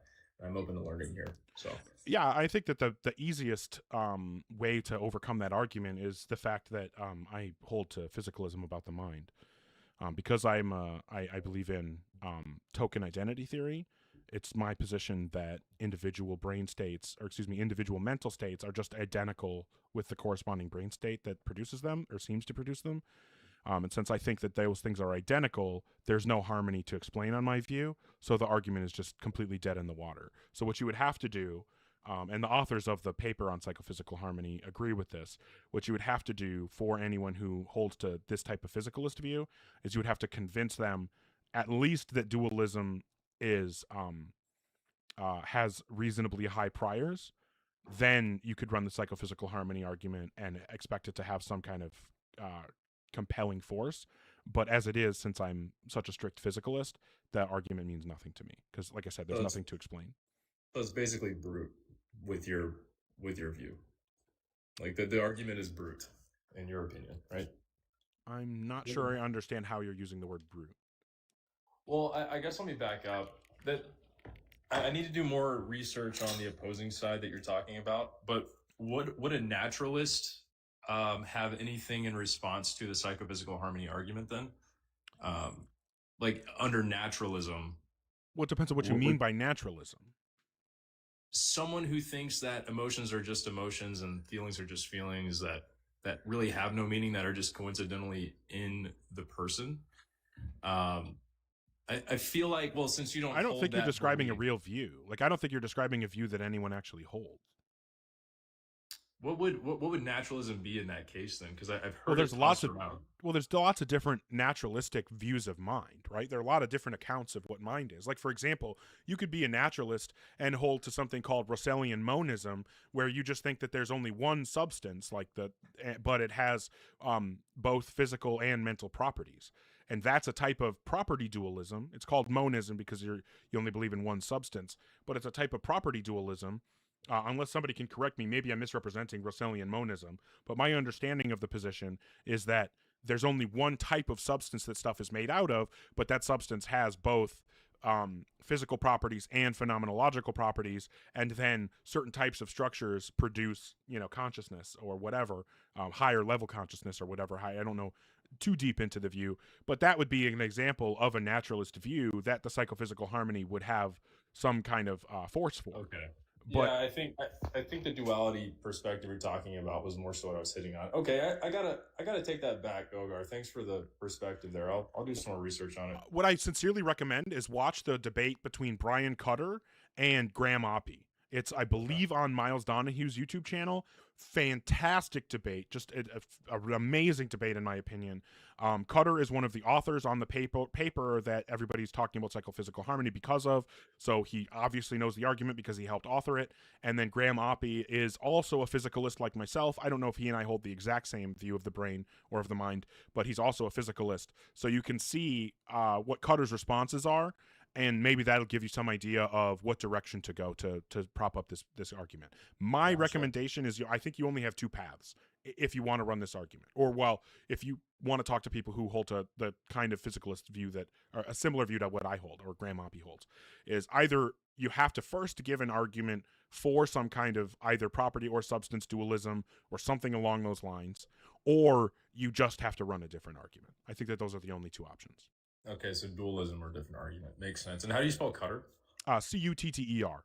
Okay, just like that. Okay. Yep. Sounds good. And Ogar, I'll hop off here for somebody else. But man, I want to say congrats on your college pursuit, man. And congrats on blowing up, dude. That's exciting. I watch you almost every night. My wife goes, this guy disagrees with you, right? I'm like, yeah, but I like to learn a thing or two from Ogar, man. He's pretty smart. So keep it up, man. I really appreciate the feedback. Thank you so much, sincerely, for the support, for being willing to have the conversation honestly. And hey, I mean, if you look into this, either this argument or a different one, and you want to come back sometime and convert me, I'm all for it, 100%. Sounds good, Ogar. Well, best of luck, brother. I'll talk to you later. Thanks. Take care. Awesome. Well, massive W for Zachary. That feels amazing. Yeah, I eat bunnies. I was just talking earlier, even though I'm 40 years old, I just finally literally today, enrolled in college classes for the first time. So later this month, I'll start my very first college semester. I went to an orientation earlier today and got all registered and everything. Well, we're starting with an associate's in philosophy. So that's the goal right now, is I'm going to start working towards getting an associate's in philosophy. And then after that, hopefully go for a bachelor's, and we'll see. But yeah, thanks so much to Zachary for the kind words. I appreciate it. Thank you for everybody for the support. You guys are going fucking crazy tonight, and I can't thank you enough. Thank you to Chris and I Got Peas and Lou and Poopman Jones, Neurospicy Cat Lady. I will say again, like, W name Neurospicy Cat Lady. I fucking love it. And then also the combo of that name and the profile pic, just perfection. Love it so much. I'm so happy to see that every time. Goatman, thank you so much. I'm glad to see you here. Appreciate it. And thank you so much for the support. Broken Tree Branch, thank you. Lem, Lou, Infectious Bites. I saw you said that you went back in your 30s, so makes me feel a little bit better about waiting until my 40s. But hey, better late than never, right? Thank you so much, Sir Piffington, as well. Holy shit. You guys are... Philo Dragon, thank you so fucking much. Holy shit, thank you. What the fuck, man? I'm just sincerely, I don't know what to say. Thank you guys so much. To everybody who's been supporting. Just got another Venmo from Philo Dragon. Blowing my fucking mind here. Thank you. Just, I don't know what else to say. I don't want to sound like a broken record, but I sincerely appreciate it.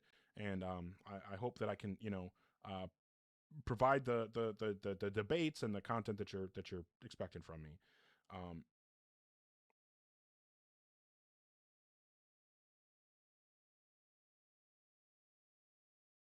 Uh-oh. I got another secret $25. Well, I don't know your TikTok name. I have no idea who this is, but I appreciate it so much. Sincerely. Thank you. Okay. All right. We're going to bring up the next person. Let's get back to the, you're next, Brandon. I'm bringing you up right now. Just was going to say, if you're in the guest queue or thinking about joining, make sure that you're an adult and you have some kind of argument or evidence for God. Sorry, Brandon. I apologize. You got caught in the crossfire of, my community, or not my community, the community here supporting me, and me yapping about it, but I appreciate it so much. But yeah, feel free to come up, Brandon. It doesn't look like maybe you're not connecting. I might have to hit disconnect and you might have to request again because it doesn't seem like you're connecting. So if you're still there, Brandon, request again and I'll bring you up. Okay. All right, cool. Hopefully it works this time. Hi, Brandon. How old are you? 39. Okay. And what God do you believe in? I believe in Jesus Christ. Okay. And then what would you say is the best argument or evidence that would provide justification that you believe in a God? Ogre, I came up here to tell you, man, I don't have one. And I want to say this to you. I was trying to say this to you in your chat, but it's moving so fast. Look, man, I am a believer. You are probably the first person I've ever heard literally have me sitting here like, fuck. You really have me with some questions, even some doubts. Because my only argument would be, for me, it's just having faith and believing. You know, you like having children. You see a child born, you're like, fuck, there's got to be something bigger than just us that's here. But when you're talking facts, and I sit here and I listen, I've been listening to you now for like a couple months now, man. Oh, wow. And I'm like, dude, I think this is the first person ever, atheist, whatever you want to consider yourself, even just a non-believer, even if you don't want to consider yourself the atheist, whatever, just a non-believer in general. But I have to give you your props and respect, man. I really think you're very intelligent. You really have me sitting here just with questions, doubts, and I feel bad saying that, but it's the truth. I mean, and I'm being respectful, man. And I've wanted to tell you this for a while now. And I'm going to be honest with you, too. I think a lot of the people that come up here, I don't think they have the knowledge. I don't think they're as intelligent as you. I'd like to see you actually like go against like an actual pastor or somebody that really can somewhat give you a challenge, if you kind of get what I'm saying. But I just want to tell you, brother, I think what you're doing is great. I think you're knowledgeable, and I really do have a lot of respect for you. And all I can do is just keep listening. I can't say you've done switched me over yet, but you're definitely kind of got me in like a haze of like, damn, man, I feel so bad that I'm like, fuck, do I not believe anymore? So that's where I'm at, man. I just had to tell you that. Well, I do sincerely appreciate it. At the end of the day, like, it's genuinely not like, I don't know. I mean, a couple of years ago, I probably would have said either you agree with me or you're an idiot or something like that. Right, I've softened a lot, and it's getting to know people in the philosophy communities, and more specifically, I'll call out Catholic Thinker, who is someone who I think has helped me see that there are people who have different positions than me, who have, genuinely thought about it and have strong positions. And so I appreciate you. I heard you talking. Oh, no problem. My bad. One thing, man, I heard you talking maybe about a week ago, and you really talked about your story. You talked about your family, how you grew up, how you went to 2 different churches with your mom, your dad. That's what really had me like, dude, this guy isn't just some like asshole non-believer that just comes up with anything. You actually have a past too with even going to church. Well, and I'm glad you told your viewers that. The reason that I stopped believing is because of how seriously I took my beliefs. Right.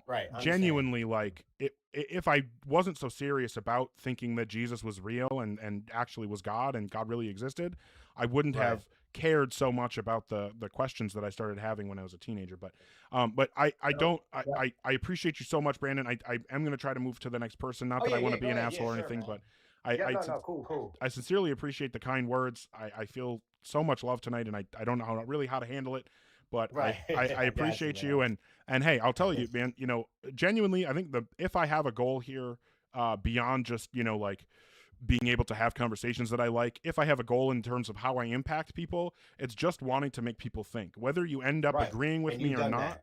Well, thank you, because genuinely that's what I want to do. And so what I'll tell you is the same thing, and I wasn't joking when I said this to Zachary, who was up here a little bit ago. If you come up with an argument, or you hear an argument or some piece of evidence and you think that it's really strong and compelling, and you come and you give it to me, and I'm ready to convert if given the reason to do so. I believe you are. So I'll give you that. I'd be happy Yeah. to hear it. But then here's the other thing that I'll ask you, though. I'll challenge you, not necessarily to come up and talk to me about it, but I'll give you and everyone else here the challenge to actually think about what is the thing that, if it was shown to be wrong, would make you stop believing, and then check into whether or not that thing is true or Good not. point. A good point. So I love that. Yeah. I'm not saying Okay. it's going to result in you changing your position, but I think those are the questions we should be asking ourselves. Yeah. All right. All right. Thank you, brother. I appreciate you. Appreciate you as well, Brandon. You take care of yourself. And just for everyone who was asking, I was not crying. It just got misty in here, and some of the mist got in my eyes, okay? So let's be cool. If you're in the guest queue or thinking about joining, make sure that you're 18 plus and have some kind of argument or evidence that would provide justification to believe in a God. There's a song that I really love that I think is really appropriate from The Flight of the Conchords. I'm not crying. It's just raining on my face. All right. Hi, Heath. How old are you? I'm 30. Well, this is going to be unfortunate not to pile on you here, but I'm also a Christian. I've been watching you for a couple months. I was hoping you'd at least get a guess between me and him. But, yeah, I mean, I want to reiterate what he was saying. Honestly, the way you approach this isn't from an aspect of wanting to be right. I think it's beautiful, honestly. It literally is making people want to think, and that's all I've been doing the whole time I've watched your lives, man. Not to say that, I mean, I don't even understand half the stuff you're saying. I'm not, yeah. Well, I'm sorry. I'm sorry that I'm not doing a good enough job that. explaining stuff. Well, it's more, you know, I can understand things from a historical perspective, but well, when you get into psychology and stuff like that, it's a weird field because, most Christians don't even go into it. It's very tough to find a Christian that wants to talk to you psychologically, because once you talk about God, it's not even a psychological debate to them. They're more concerned with historical and especially from a Christian point of view, which is unfortunate. I would love to hear a Christian argument that would make me think, oh man, this is, yeah. Well, I think that there are people out there who are really trying. I glaze him a lot. I talk a lot about Catholic Thinker. He's someone that I would recommend people go watch. I think that he's doing theistic content the way that, as an atheist, I think it should be done. Not that he's out there telling Christians they're wrong. I don't mean that he's doing that. I just mean that he's making content about as theists trying to gain a better understanding of the arguments for and against the theistic position, and trying to do like he just did a live today helping people understand talking about things like, here's when you want to give this kind of argument, and if you get this kind of response, you probably don't want to keep harping on that. You want to move to something more like this, and just saying, like, we could try to talk to each other as theists and atheists and not past each other. And that's the goal at the end of the day. But look, I don't want to make this live about just glazing me. So thank you so much. I am going to move on, but I sincerely appreciate you. I genuinely do. And the same thing that I told Brandon, if you have an argument or some evidence you want to present at some point, I'd be happy to have the conversation with you. All right, love you, man. Keep doing what you're doing. Much love to you as well. Take care.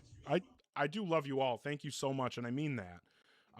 Jesus Cripes. All right, let's regroup. Let's get back to Angry Ogar.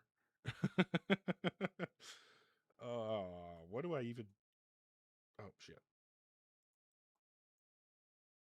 All right. We're going to get back to the debates and yelling at people. All right, if you're in the guest queue or thinking about joining, make sure that you're an adult and you have some kind of argument or evidence that would justify believing in a God. Okay, no, go away. Okay, all right.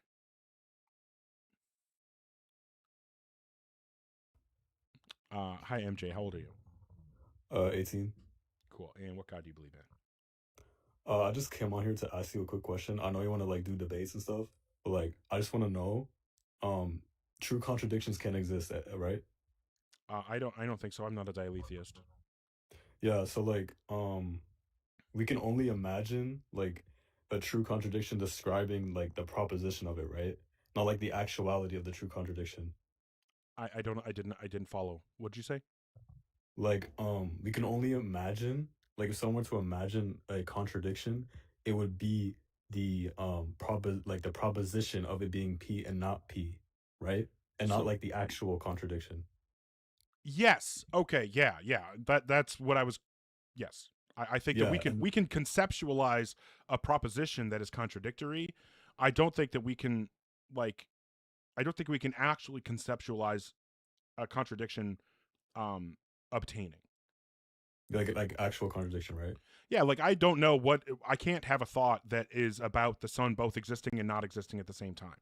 I can have a thought about the sun existing and I can have a thought about the sun not existing, and I can conceptualize those two things being put together in a proposition, but I can't actually conceptualize what it would mean for the sun to exist and not exist at the same time.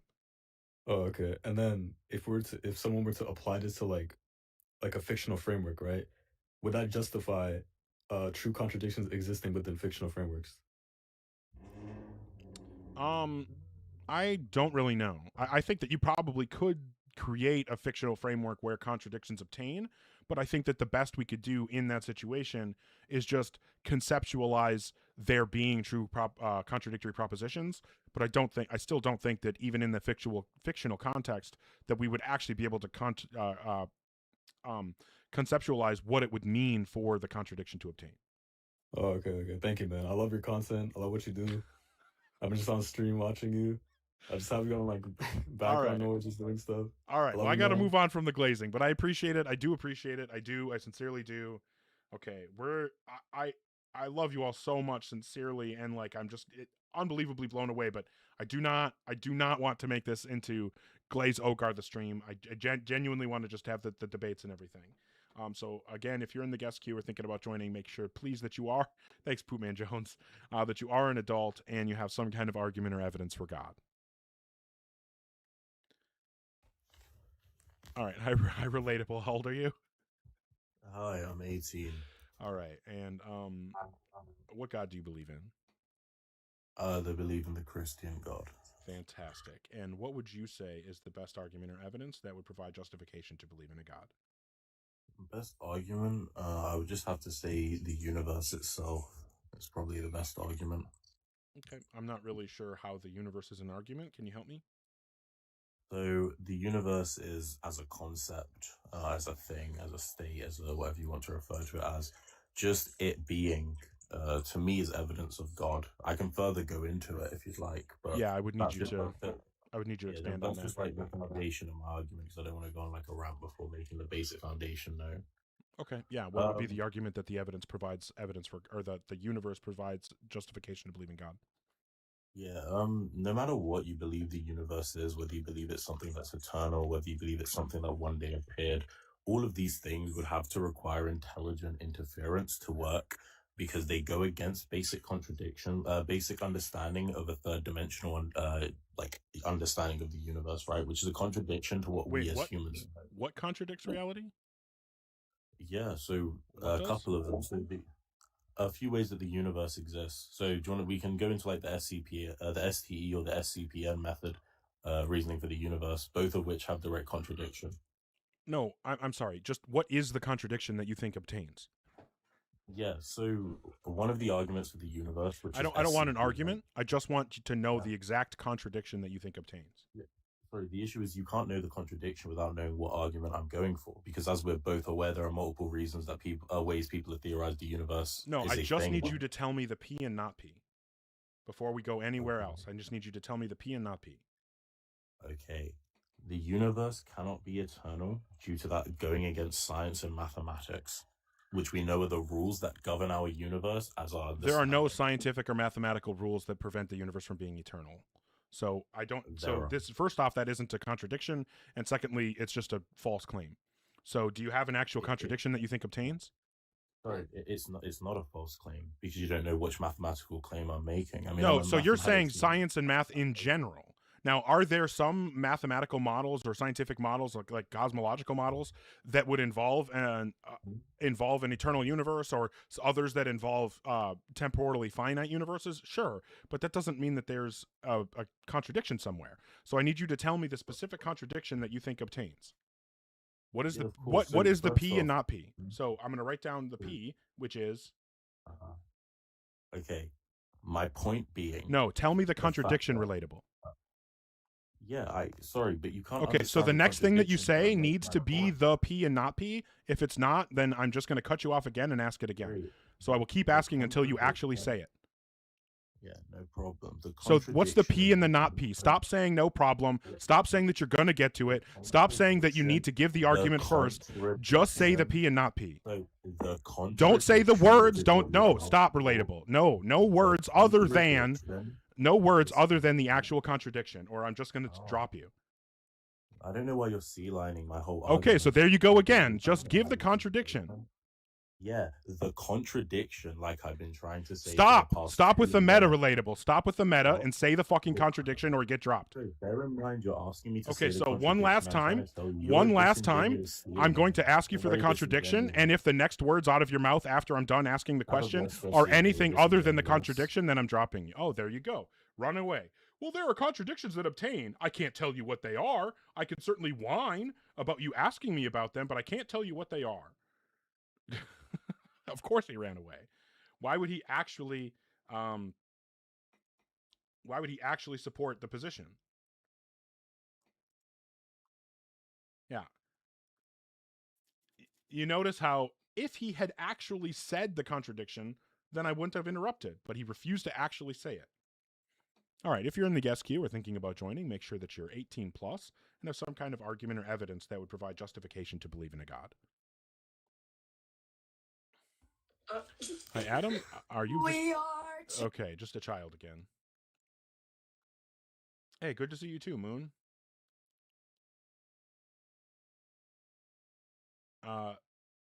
There was no contradiction, unfortunately.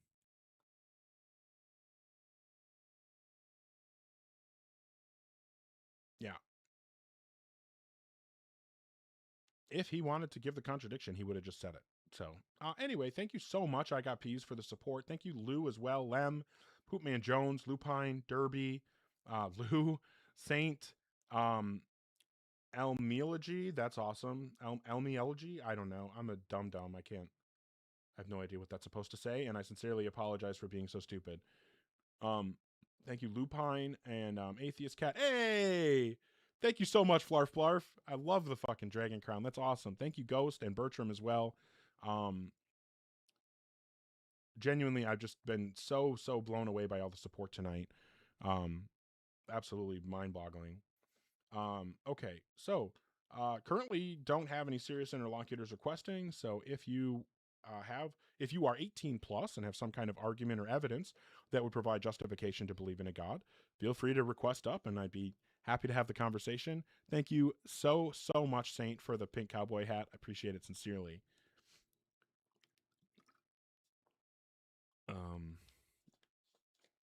Okay.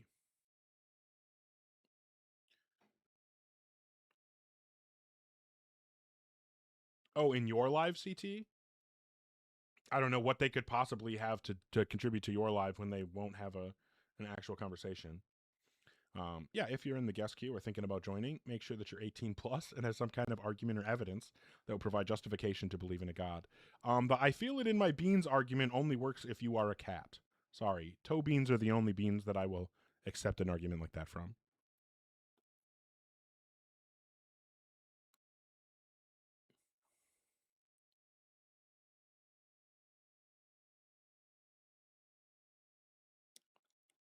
Is Reina de Saba going to join?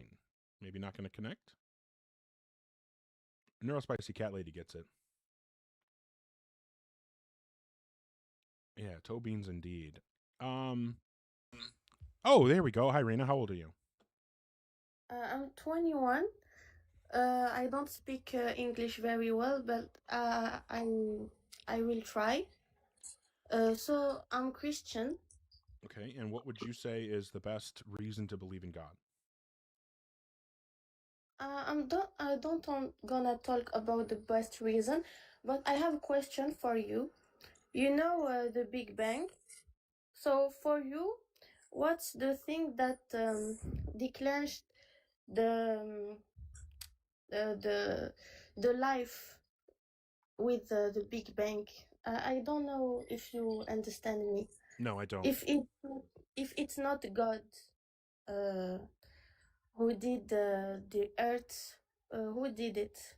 I don't think anyone did it. So it's by chance. No, it's not by chance. It's just by natural processes, the dispositions of the natural world. Okay, but it's first thing. Um, Just the same way that you believe that God merely like just has the property of naturally being good, naturally being loving, naturally being powerful. He doesn't have to do anything to become loving. He doesn't have to do anything to become powerful. He just has those properties. That's the same way that I think the universe just has the properties that allow things to work the way they do. Gravity just is a part of the universe in the same way that you think love just is a part of God. And there are just things that happen because of the fact that gravity is just a feature of reality. okay, but what's the beginning of the thing? I don't think that there's a beginning. Okay. I don't know of any reason to think that there's a beginning. Okay, so unfortunately, I can't explain very well because of my bad English.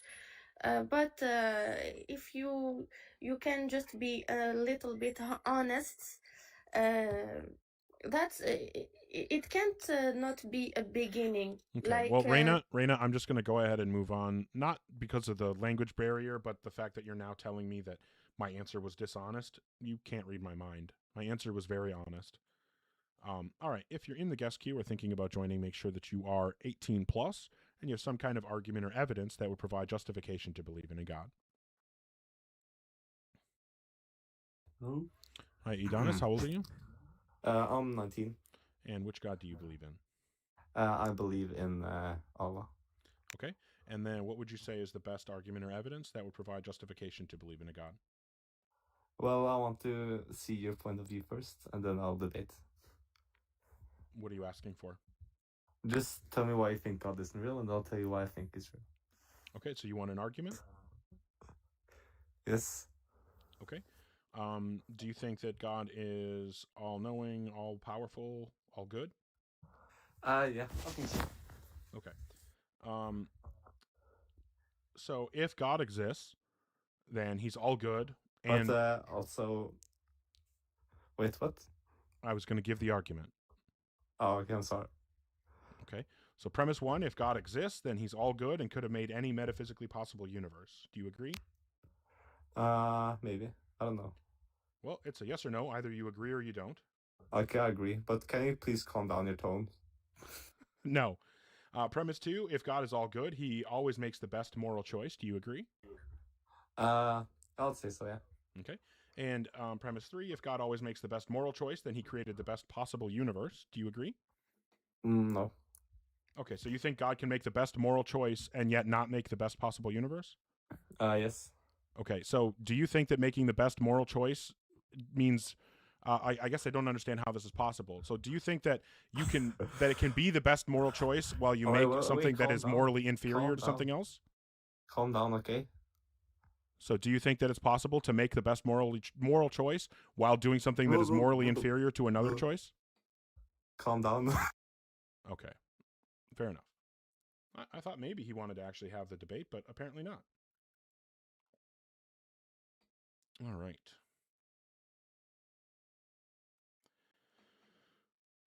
Hey, at least somebody thought it was funny.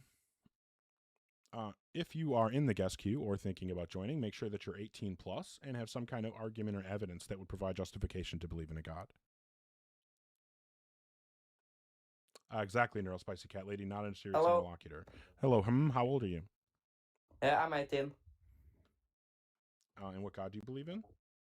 I'm a Christian. All right. And then what would you say is the best argument or evidence that would provide justification to believe in a God? Maybe a ball, your bald ass head. Yeah. That's looking like a fucking condom. But don't you think You that if fucking God, bald ass bitch. but don't you think Hey, that if hey, God shut the exists, fuck he up would when make I'm me fucking beautiful? talking, you bald ass fucking pedo. Why would a God that was? Oh, okay. I'm not going to keep you up after saying shit like that. But why would a good God make me so ugly? That doesn't make any sense. All right. Yeah. Are we now pretending that condoms are a bad thing? Come on. Thank you so much, everybody, for the support. Holy shit, where are we at? Thank you, Catholic Thinker. Damn, that's awesome. Appreciate you. Thank you to Lou, Production Room, King of Hava, sending a bunch of stuff. Thank you so much. Thank you to Lem as well. And again, King of Hava, sincerely appreciate you for the support. Genuinely. Damn, that's awesome. Okay, we'll move on to the next person. Please, if you're in the guest queue or thinking about requesting, make sure that you're an adult and you have some kind of argument or evidence that will provide justification to believe in a God. Well, I appreciate that, Boz. I know you and I disagree, but I appreciate that you also agree that that was ridiculous. Hi, Ikar, how old are you? Holy shit. Hello, I'm 43 years old. Okay. And I want to say to you that I speak to God directly. Well, indeed. Well, my English isn't perfect, so I have some troubles with talking. But I want to tell you that which God do you believe in?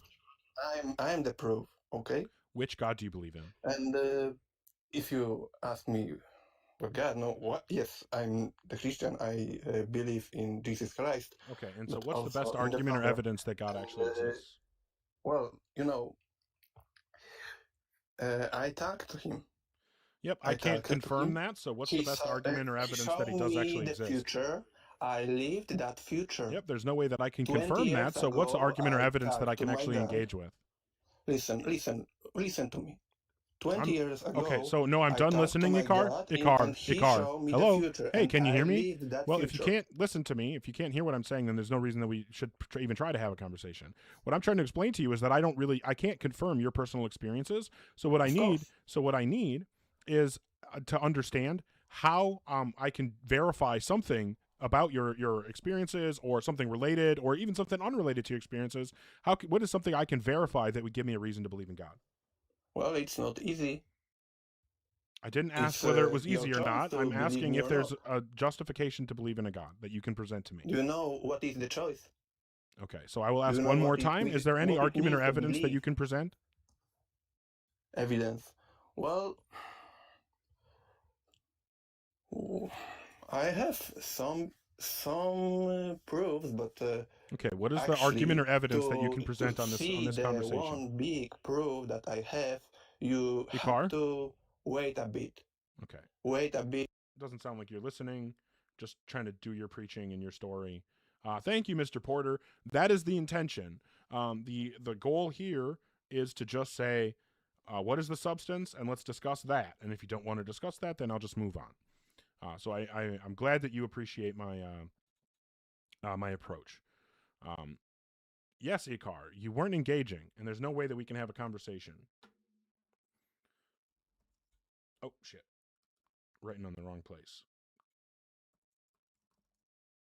Okay, so if you're in the guest queue or thinking about joining, please make sure that you're 18 plus and have some kind of argument or evidence that would provide justification to believe in a God. Exactly, Sir Piffington. I have to say thank you so much, Corey, for the galaxy. I'm so sorry. Like, I don't really like interrupting the middle of a conversation. But genuinely, thank you so much, Corey, for the galaxy. And then Peas, thank you so much for the summer sunset. That was beautiful. I wish that it looked like that outside my window. Thank you so much. Also, King of Hava, appreciate you so much. Man, you guys are awesome. Well, I appreciate you understanding, Corey, and I do genuinely appreciate it. I don't want that to be lost in the shuffle or anything. And again, thank you. I got Peas as well. Okay.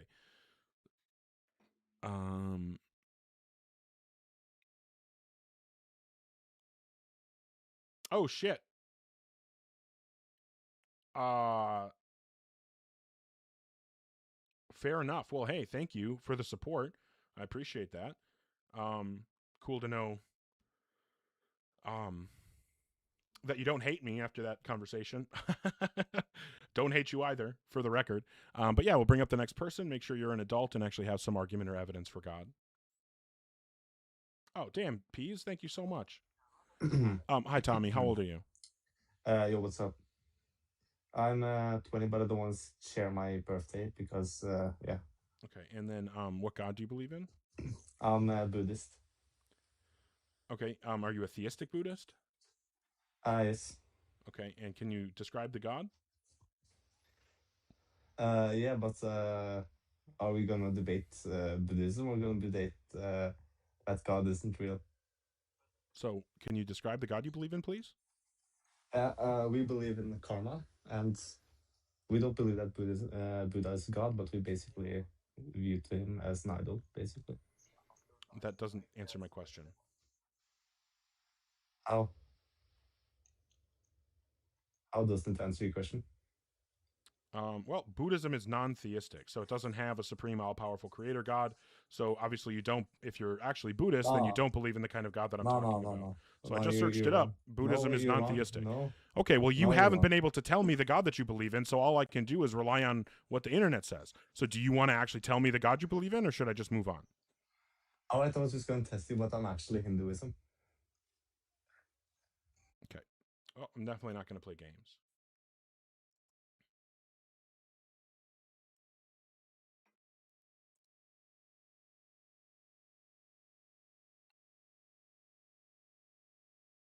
All right. If you are in the guest queue or thinking about joining, make sure that you're 18 plus. You know, some kind of argument or evidence that would provide justification to believe in a God. Oh, damn, Lobes, thank you so much. Glad to have you here. Thank you for the support. Thank you, Peas. Oh, hi, Miatron. How old are you? Oh, man. You can hear me? I can. Okay, perfect. Me, I'm 42. Okay, what God do you believe in? Well, I don't know. I think the question is more about what is God. I mean, at the end of the day, people Well, like if you to don't they know, wanna I certainly argue don't know because I don't believe in one. So Well, what is the but, God you let me- believe in? I believe in creation, like the universe is God.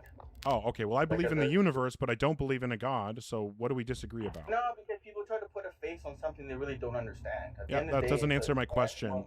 Do you believe that there's like an immaterial mind that created and sustains the universe, or you're just calling the universe God? I believe there's an intelligence behind it, some sort of intelligence behind it, because none of our. When you say things that behind it, happen what in does our that mean? Like the universe itself is intelligent, or there's a creator that made the universe? I think the universe itself has some kind of consciousness. Okay, so then we're just not talking about the same thing when we say God.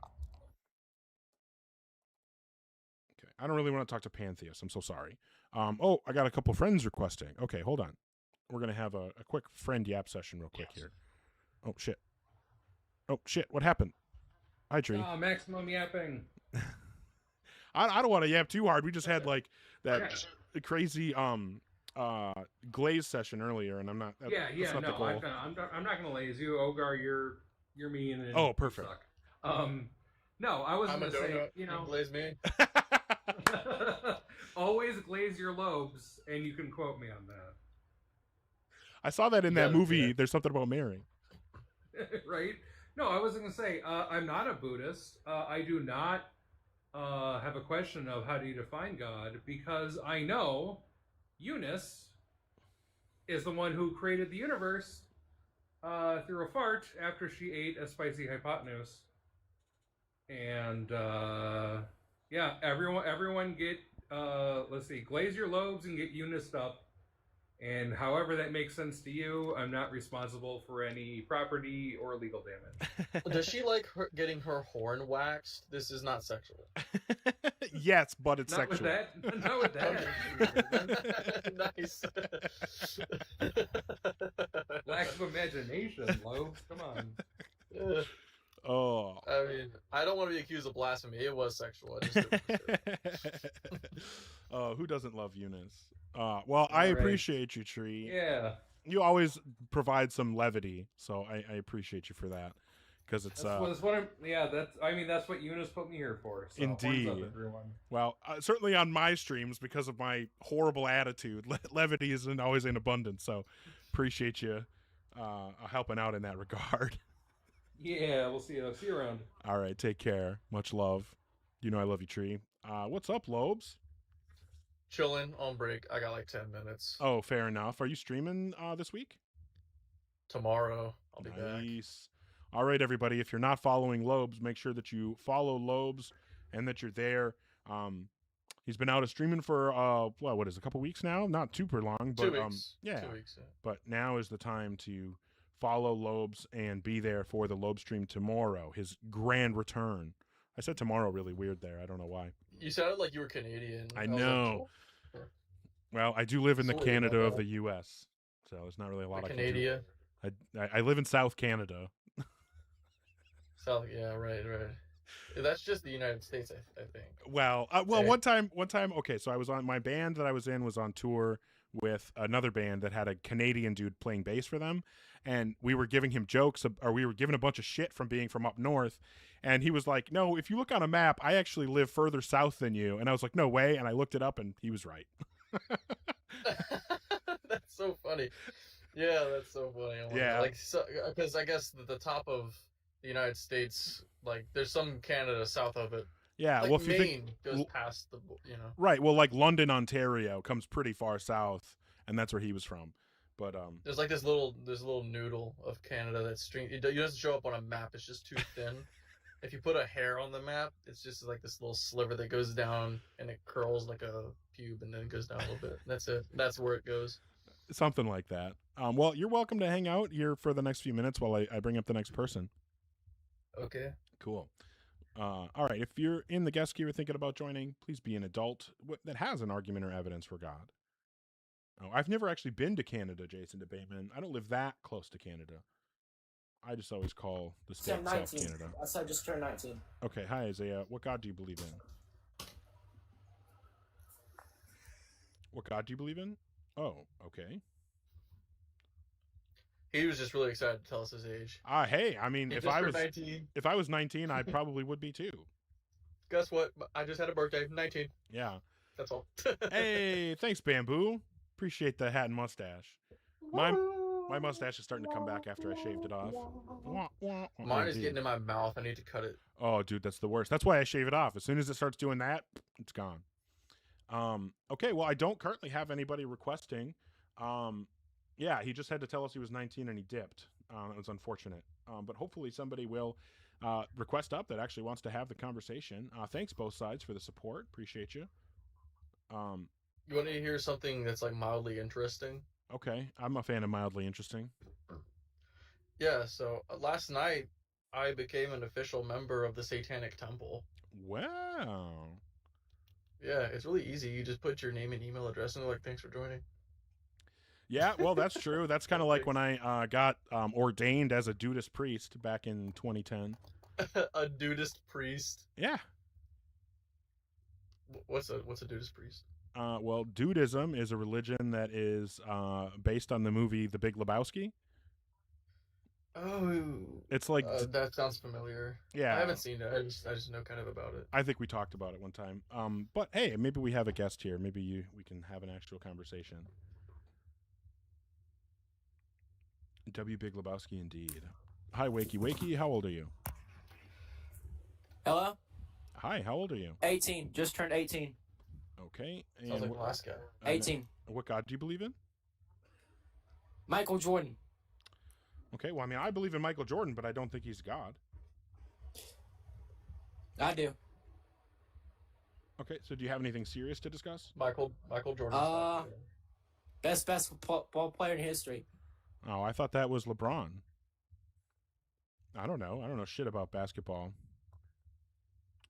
You put the ball in the hole, and you score 2 points.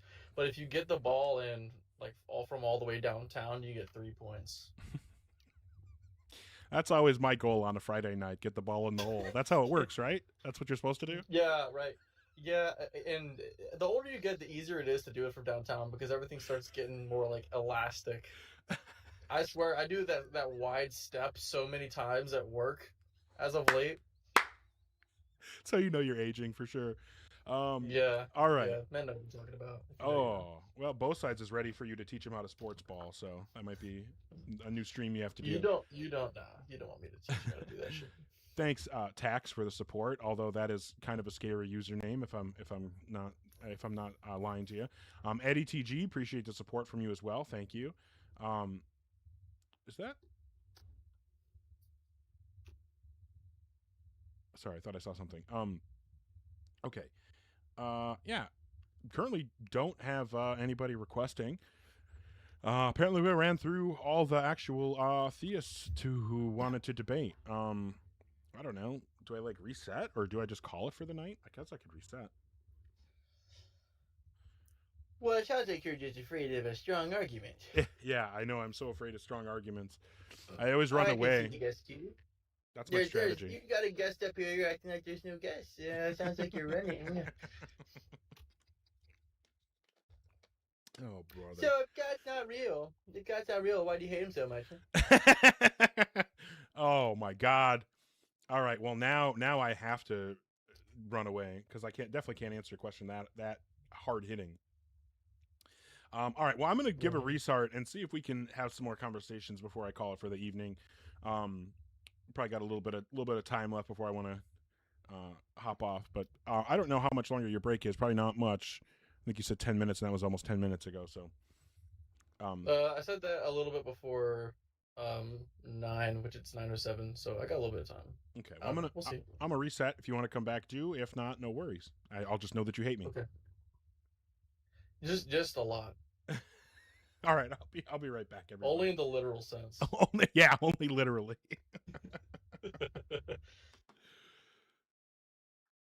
All right. It's just me and you, the YouTubes. Although, I don't know how to get YouTube going. No, never a lot of people over there. But maybe you've got something in the works for that. We'll see. I'm just really bad at like marketing and stuff like that. So, I don't do any of that stuff. I'm also really bad at actually posting videos because the lives are easy. All I have to do is go live and then the content creates itself, right? But to like post videos on YouTube or anything, like I have to actually like do editing and stuff, and that sucks. Anyway, probably just yapping to myself. That's how it goes sometimes. Hey, Dylan. Hey, nobody on fire. Thank you so much. Immediately coming in and supporting. Appreciate it immensely. Hey, fuck yeah. Thanks, Poopman Jones. Appreciate you guys coming in and supporting right away and tapping the screen, sharing out all that stuff. I'm pretty sure it helps the algorithm. Now, do I actually understand how the algorithm works? No, I don't know anything about it, but I imagine that stuff helps. So thank you very much. Yeah, thanks for the likes and the shares. We're as back as can be, Luna. We're as back as can be. Thank you again. Nobody on fire. Poopman Jones, Lupine. Appreciate y'all so much. What happened? I just reset the live because we just weren't getting anybody coming in, no requests, and typically resetting, shutting it down and starting it back up typically gets people in. So hey Mijai, glad to have you here. Well, I'll be honest, like sending the support like you guys were on like Venmo and PayPal is a lot more of it actually gets to me than like TikTok taking half of everything. But either way, don't think that I'm complaining because I appreciate all the support, whether it's on TikTok or wherever. Sincerely appreciated. But I also know it's fun on your guys' side to be able to send the stuff that has the animations, and then I got the hat on and all that. Hi, Lobes, welcome back. Hey, can you justify for me the proposition that God does not exist? No, I will never do that. I'm going to run away from you again. No, I'm going to see. Got a couple of people requesting, so maybe we can actually have a conversation now. So, again, if you're in the guest queue or thinking about joining, make sure you're an adult and have some kind of argument or evidence for God. That's actually called a lateral S, I think. Lateral S.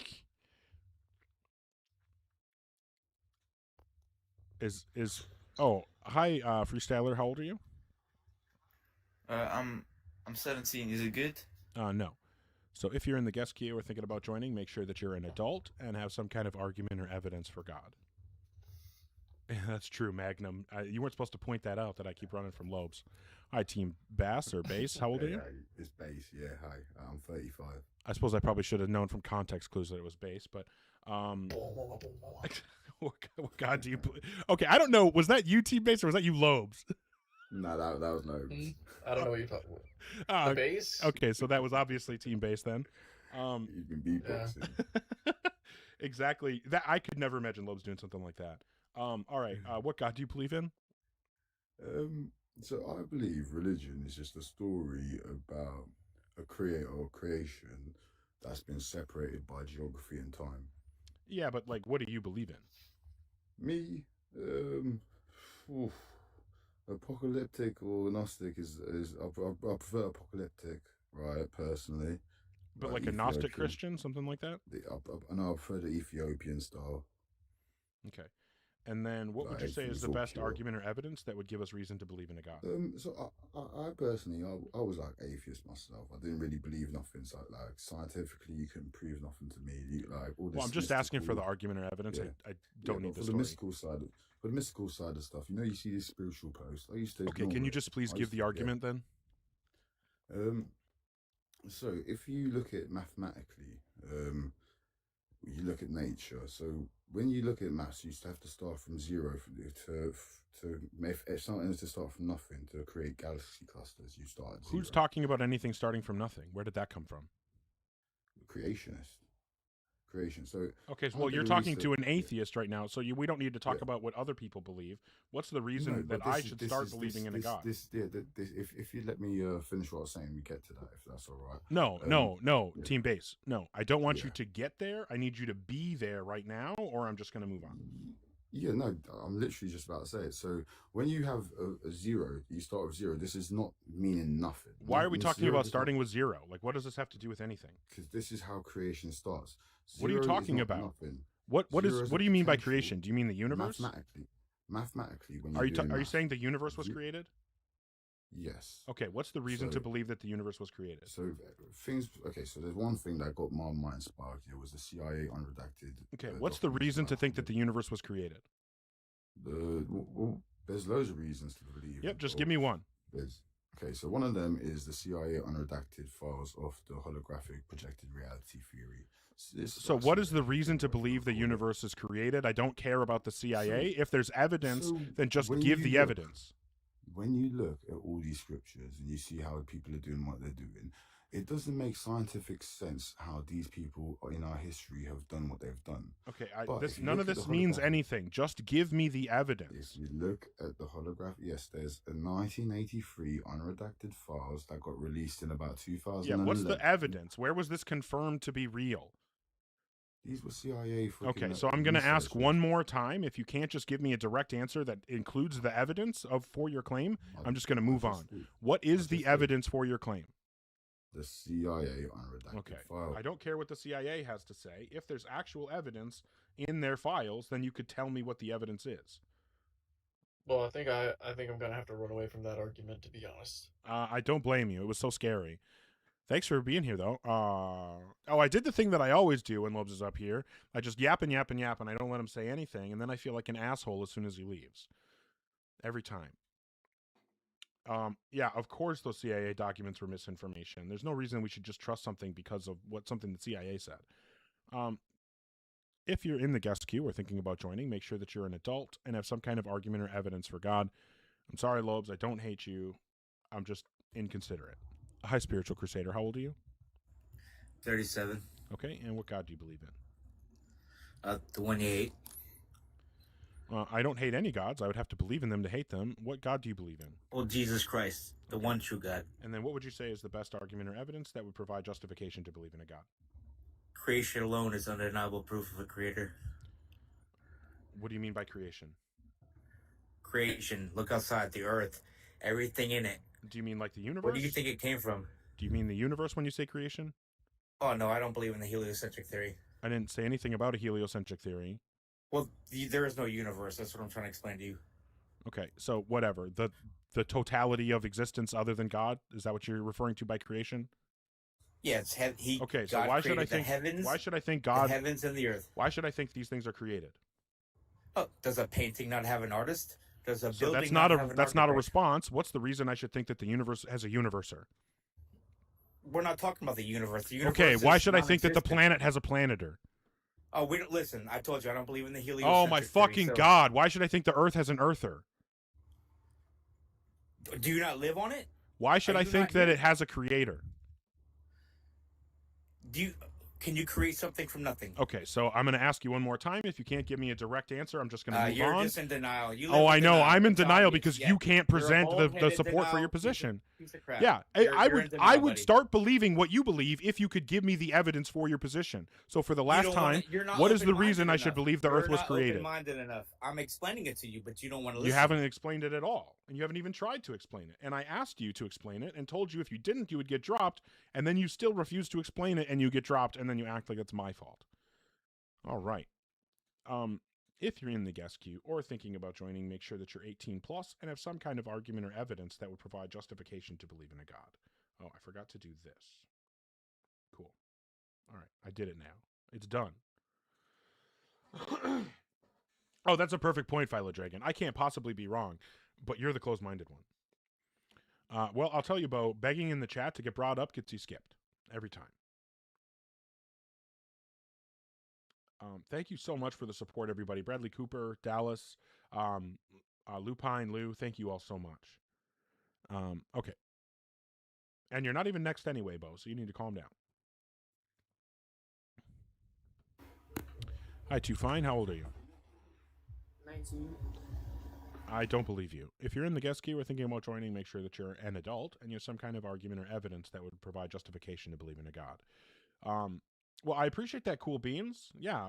Hey, thanks, Bamboo, for the hat and mustache. But Cool Beans, I appreciate you being here, commenting, liking, sharing, all that stuff. Absolutely.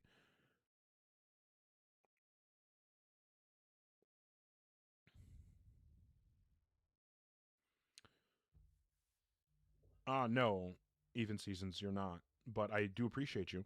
Hi, Egas. How old are you? 25. Okay, and what God do you believe in? The Christian God. Okay, and then what would you say is the best argument or evidence that would provide justification to believe in a God? Also, can you do anything about the echo? Oh, sorry. Is it okay now? Let me see. No, it's worse. What now? Oh, you sound better. And the echo's gone. Fantastic. So what would you say is the best argument or evidence for God? Well, there is no empirical proof. Well, it's a good thing I didn't ask for anything empirical. So what would you say is the best argument or evidence for God? I think it's just makes sense. Well, I can say it just makes sense that there is no God, and now we're on equal footing. How do we tell which one of us is right? Yeah, so first we know that the world exists, and I tend to believe that there have to be some sort of an explanation or grounding for its existence, right? And I don't think that, like any other explanation is just like sufficient to explain. Okay, but that's just an argument from incredulity. You're just saying, I don't think these explanations are good enough, therefore my explanation must be true. But it could just be the case that you have been given an understanding of what kind of grounding reality needs, and then because you already accepted that claim, which probably is unsupported, you're saying, well, this worldview that told me the world needs, or that reality needs to be grounded in the way that this worldview grounds it, is the only one that grounds it in that way, therefore it must be right. But that's just begging the question. I'm not brought up a Christian, Okay, well, so what is the reason that we should think that the universe or that reality needs to be grounded in the way that Christianity grounds it? It doesn't have to be, look. So no, you're saying, like, hold on, Egas. You're saying that the universe needs to be grounded in a certain way, and Christianity is the only thing that provides the accurate kind of grounding the universe needs, right? I never said that it's the only accurate thing. You're saying it's Like, it has the best explanation for the grounding that the universe needs to have, right? yeah, it's the best Okay. explanation. But So it's what not is the explanation. argument? What The is the only- argument that the universe Even needs the that only- kind of grounding? What is the argument that the universe needs some kind of grounding? Well, The kind the of grounding that Christianity says it needs. the principle of sufficient reason. Have you ever heard of that? Well, the principle of sufficient reason just collapses into necessitarianism. So if you accept the principles or brute contingencies, so either way, you can't possibly say, or no, I'm sorry, not brute contingencies. It just collapses into necessitarianism.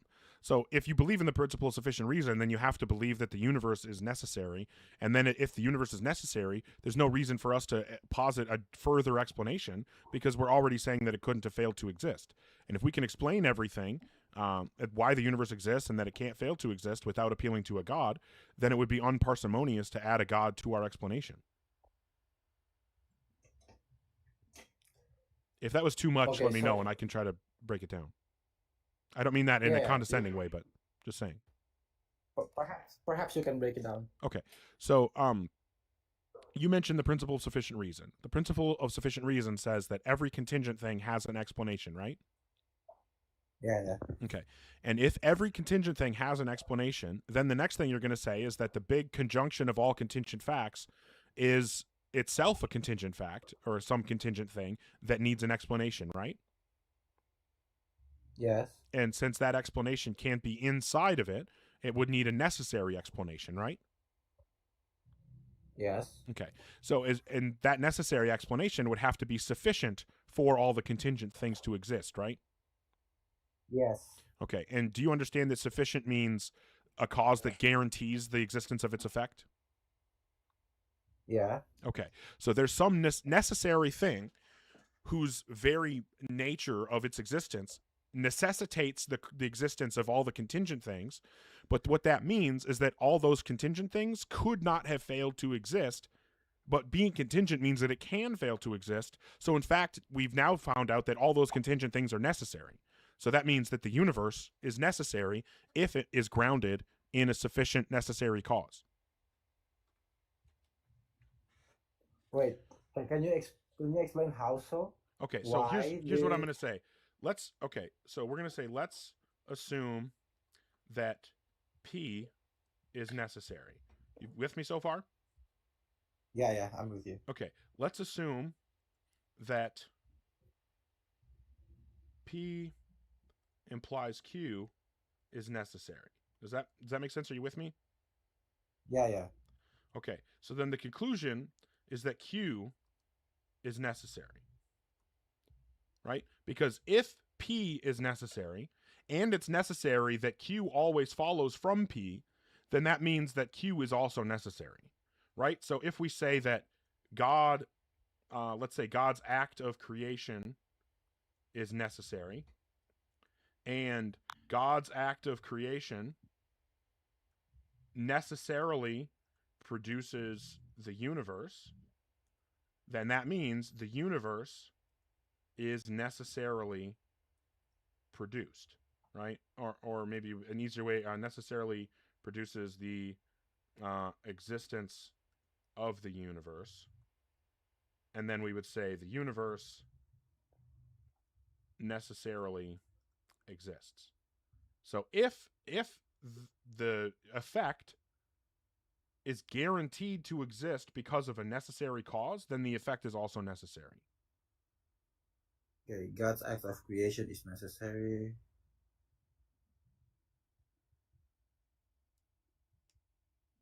Well, how about if we say that God's existence is necessary, but God's act of creation is not necessary?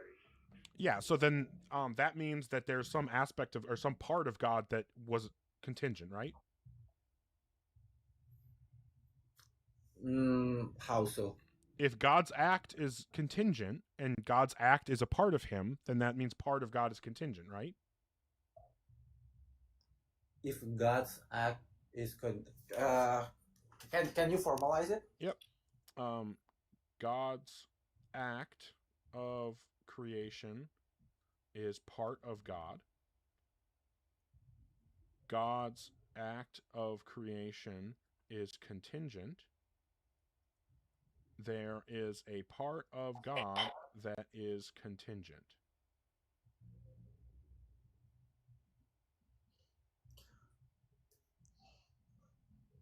God's act of creation is part of God.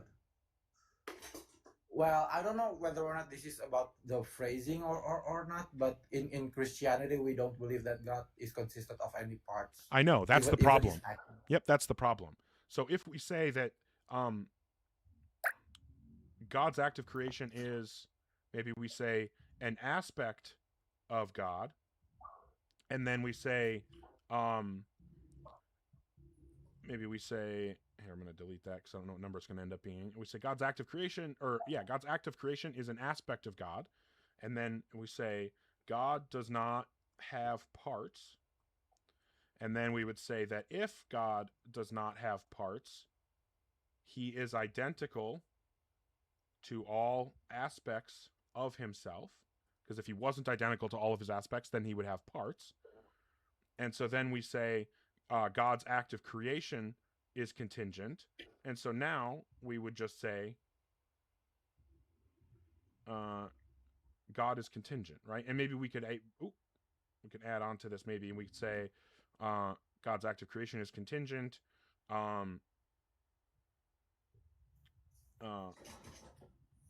Yeah, I think that's fine. That's good enough. So we'll say God's act of creation is an aspect of God. God does not have parts. If he doesn't have parts, then he's identical to all aspects of himself.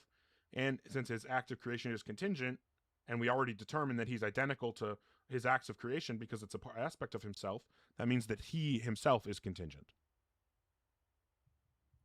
Or maybe Okay. we'll do this. Maybe we'll do it this way. We'll go, But- if God is but- identical I need to something that is contingent, then God is contingent. Maybe we'll add that premise. So then we would conclude By the that way, God is contingent.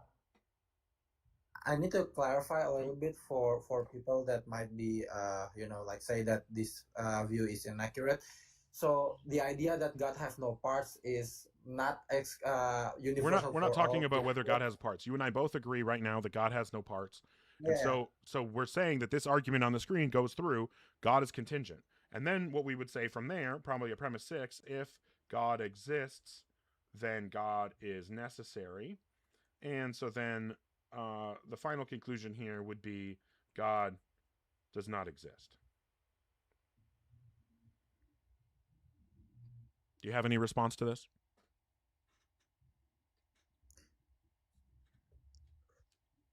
How is it follow that contingency of God means that God does not exist? By this premise right here. If God exists, then God is necessary. And we already concluded that God is not necessary. Therefore, by the power of modus tollens, God does not exist.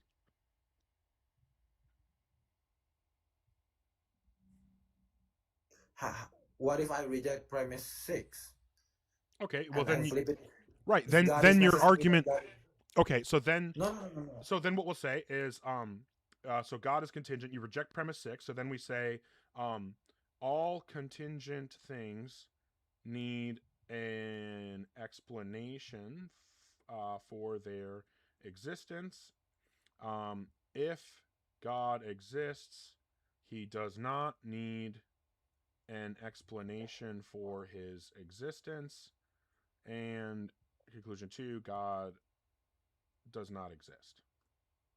So that's what happens Okay. if you reject the previous premise 6. Can I screenshot this formalization and perhaps like study it first? Then I will probably join it when you live stream later. Go for it. Other day. Okay, thank you. It's nice talking to you. All right. I think I have to leave. All right. Have a good one. Oops. There we go. Hey, fair enough. At least he was actually engaging. Typically, the contingency arguments do not go that well. Typically, they sandbag. Yeah, exactly, Lupine. W for eGas for actually having an honest conversation. That's much appreciated. Okay. I just had to double check that you guys weren't going crazy over on fucking PayPal and Venmo again. Who won the argument? I would say that Egas won by learning and having a better understanding of the things that he needs to look into in order to make better arguments for his position. So from that perspective, I think Egas won. And also from that perspective, I think I won. So everybody wins. All right. If you are in the guest queue or thinking about joining, make sure that you're 18 plus and have some kind of argument or evidence for God. I just will quickly point out, like, I'm not here to, like, win points. Like, I don't keep a tally of, like, how many debates did I win? Like, I don't give a fuck about that. I'm here to have actual, like, good faith, productive conversations about this topic.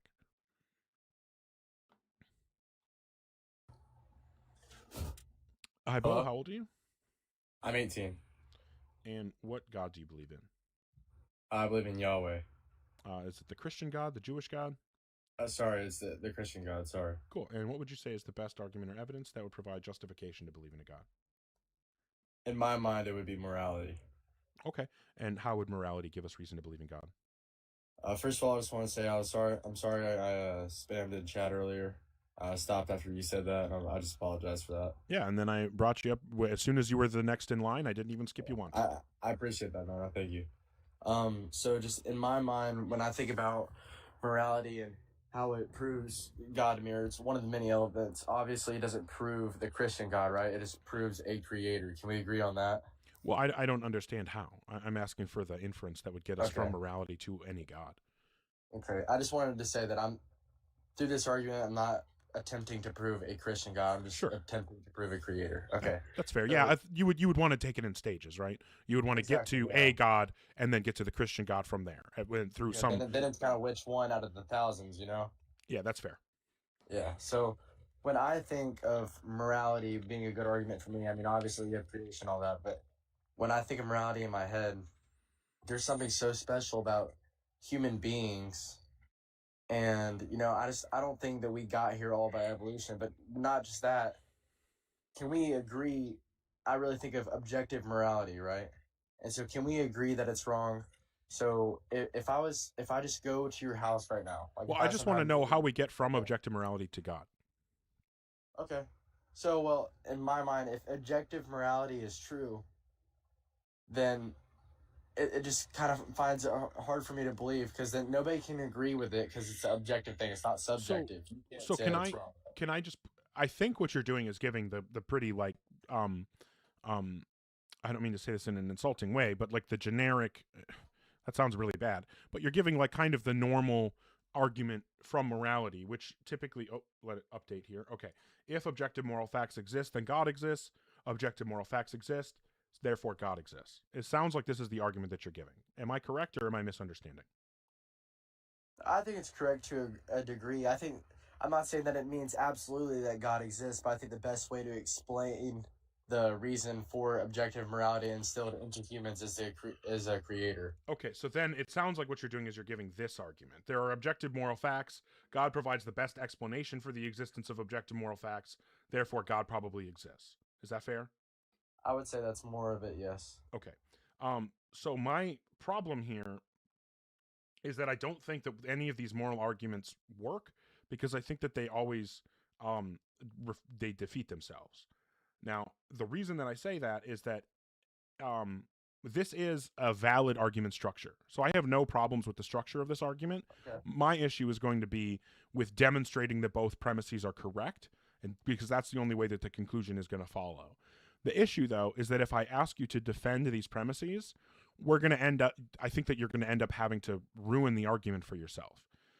Because what's going to happen is if you say that, because there are only two ways you can support that first premise, that objective morals exist. You're either going to demonstrate the existence of objective moral facts without referring to God or with reference to God. But the problem is, if you demonstrate objective moral facts without reference to God, then you've demonstrated that there's an explanation for objective moral facts that doesn't have to reference God. And that disproves the second premise, and we have no reason to accept the conclusion. Does that make sense? Yeah, just the thing that I would kind of say is, I mean, I think we're almost overcomplicating it in a sense. What I think of is, okay, well, if there is this objective truth or moral truth that goes far beyond any culture or context or society or time, Right. well, then It feels like you're not listening to what I said. I'm granting. I understand that's the argument, but what I'm just trying to point to that there are only. Okay, I'll explain this here. So there are. I apologize. I'm not understanding. No, that's fair. Only two ways to support the first premise, right? It's either going to be without referring to God, or it's going to be with referring to God. Would you agree that all the ways that the first premise, the existence of objective moral facts, would you agree that all the ways this could be demonstrated to be true would fall into these two categories?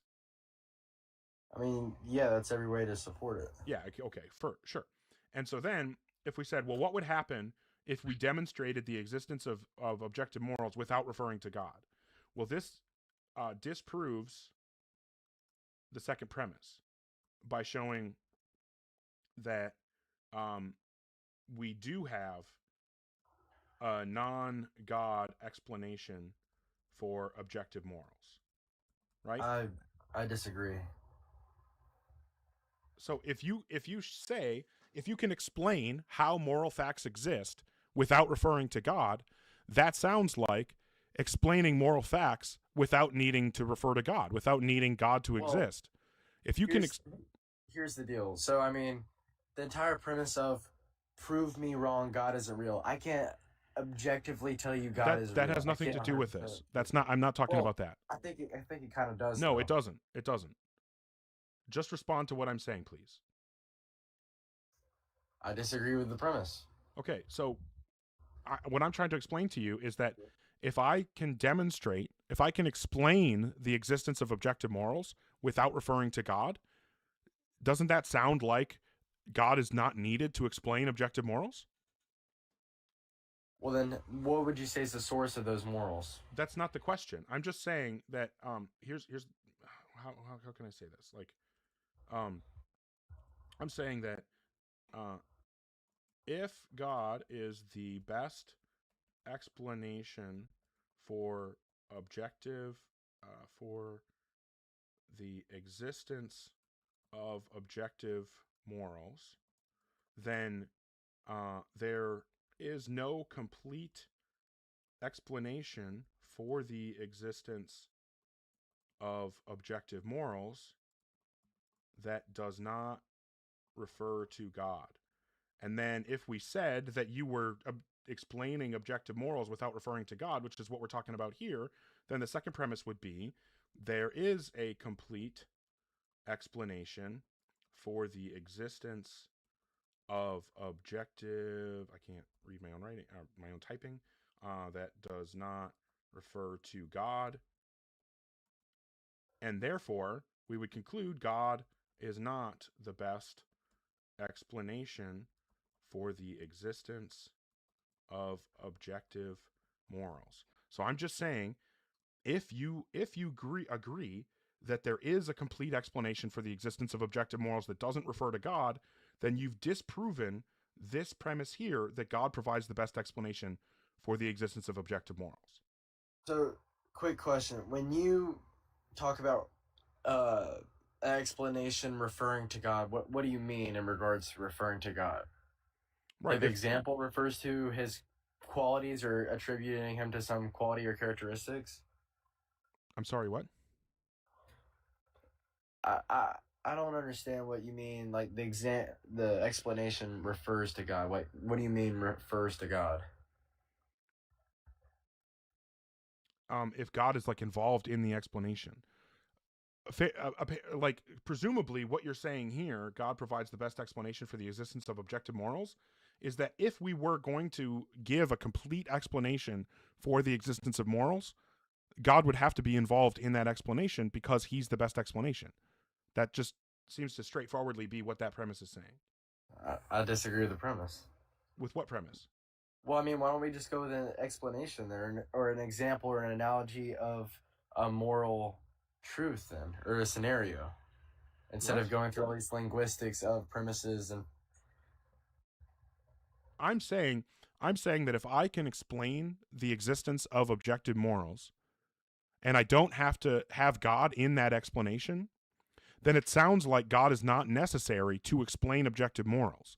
And if God is not necessary to explain objective morals, then I don't see how it's possible that God is the best explanation for objective morals. I don't understand how you're reaching that conclusion. I mean, it just kind of seems like it's very far-fetched. Okay, well, I put it right here, so I would just need you to respond to this syllogism. Well, I told you I disagree with it. Yeah, which premise?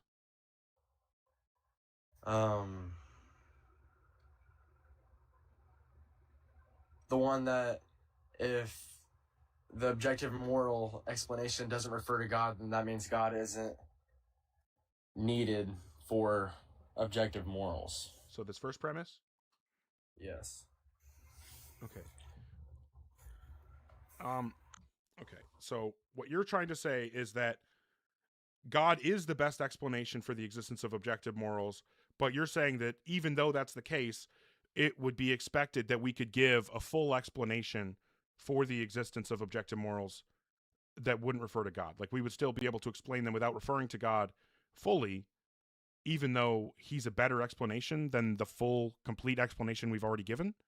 What I mean is I can give you a scenario of something we would agree is morally objective. I'm not talking about agreeing on a scenario. I'm talking about being able to explain that they exist. That's what's happening here. So your original argument here was that there are objective moral facts. This is one of the claims that you've made. I'm saying that if you support this claim and demonstrate that there in fact are objective morals, and you're able to do that, you're able to explain the existence of objective morals without appealing to God at all, then that means that God is not necessary to explain objective morals, which disproves, that just shows that your second premise is wrong, because if God isn't necessary to give a full explanation for objective morals, then obviously we can't say that God is the best explanation for objective morals, because we've already given a full explanation without referring to God. Well, then why don't we go down an example? I'm not talking about examples. I'm just talking about the very principles at work here.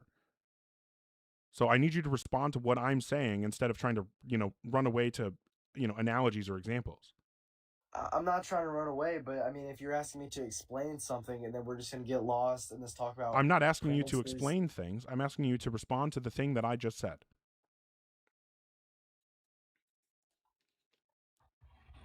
I mean, I just feel like we're going back and forth at this point. I mean, it does seem like we're going in circles, just spinning our wheels right now. I'm trying to explain to you why I don't think your argument works, and you're not. But then why don't you let me work out the argument instead of just talking about the argument? Why don't we go into the argument? That's what we're doing, and I'm asking you to help. I'm trying to explain to you. I'm trying to explain to you the point that I'm making, and you're not responding to what I'm saying. So there's no way for us to move forward until you respond to what I'm saying. I don't even think we can have a conversation this way. Well, I think the only way that we can have a conversation is if when you talk, I respond to the things that you say directly, and then when I talk, you respond to the things that I say directly, and then we can move the conversation forward because we're both having the same conversation and engaging with the same substantive points. The problem right now is that you came in and you gave an argument. I gave a response that was directly responsive to the argument that you gave. And then ever since then, you've been trying to avoid responding directly to what I'm saying. I don't even think you let me give the argument. You asked me what angle I was coming from, and then I was never able to explain the argument because we're stuck in this logical wordplay almost about it. You gave your argument. I said, I think that you're giving this argument. Is this what you're saying? And you said, no, that's not what I'm saying. And I said, okay, are you saying this? And I put up a different version that seemed to capture what you were trying to argue for. And you said, yes, that is what I'm trying to say. And then we moved on from there. I wasn't putting words in your mouth. Okay. I confirmed with you. Can you pull it back up then? Can you pull it back up, the argument that I made? This is the argument that you made. So then instead of going off of that, why don't we go through an actual example that people can understand and comprehend? Because that that's not happens in relevant. real life? Because that's How not is that relevant. not relevant? That's the argument. No, the argument is that This is I silly. agree. No, so here, maybe you just aren't familiar with how philosophical arguments work.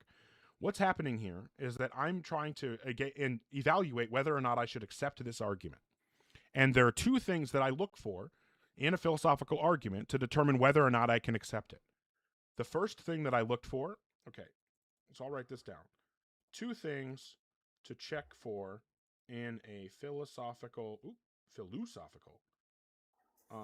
It's all right, man. It's late at night. I'll cut you some slack on typing. I appreciate it. Thank you. That's very Of kind course, of you. of course.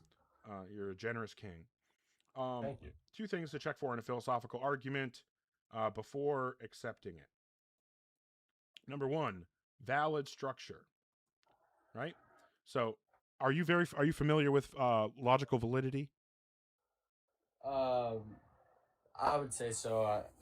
I'll just go through it real quick, just in case anybody doesn't know what I'm talking about. So one example of a logically valid argument is what's called modus ponens, and that means if P then Q, and then we say P, and then the conclusion is going to be Q, right? And you can plug in anything for this. If we say P equals the grass is made from marshmallows, right? And we just put that in for P. The grass is made from marshmallows.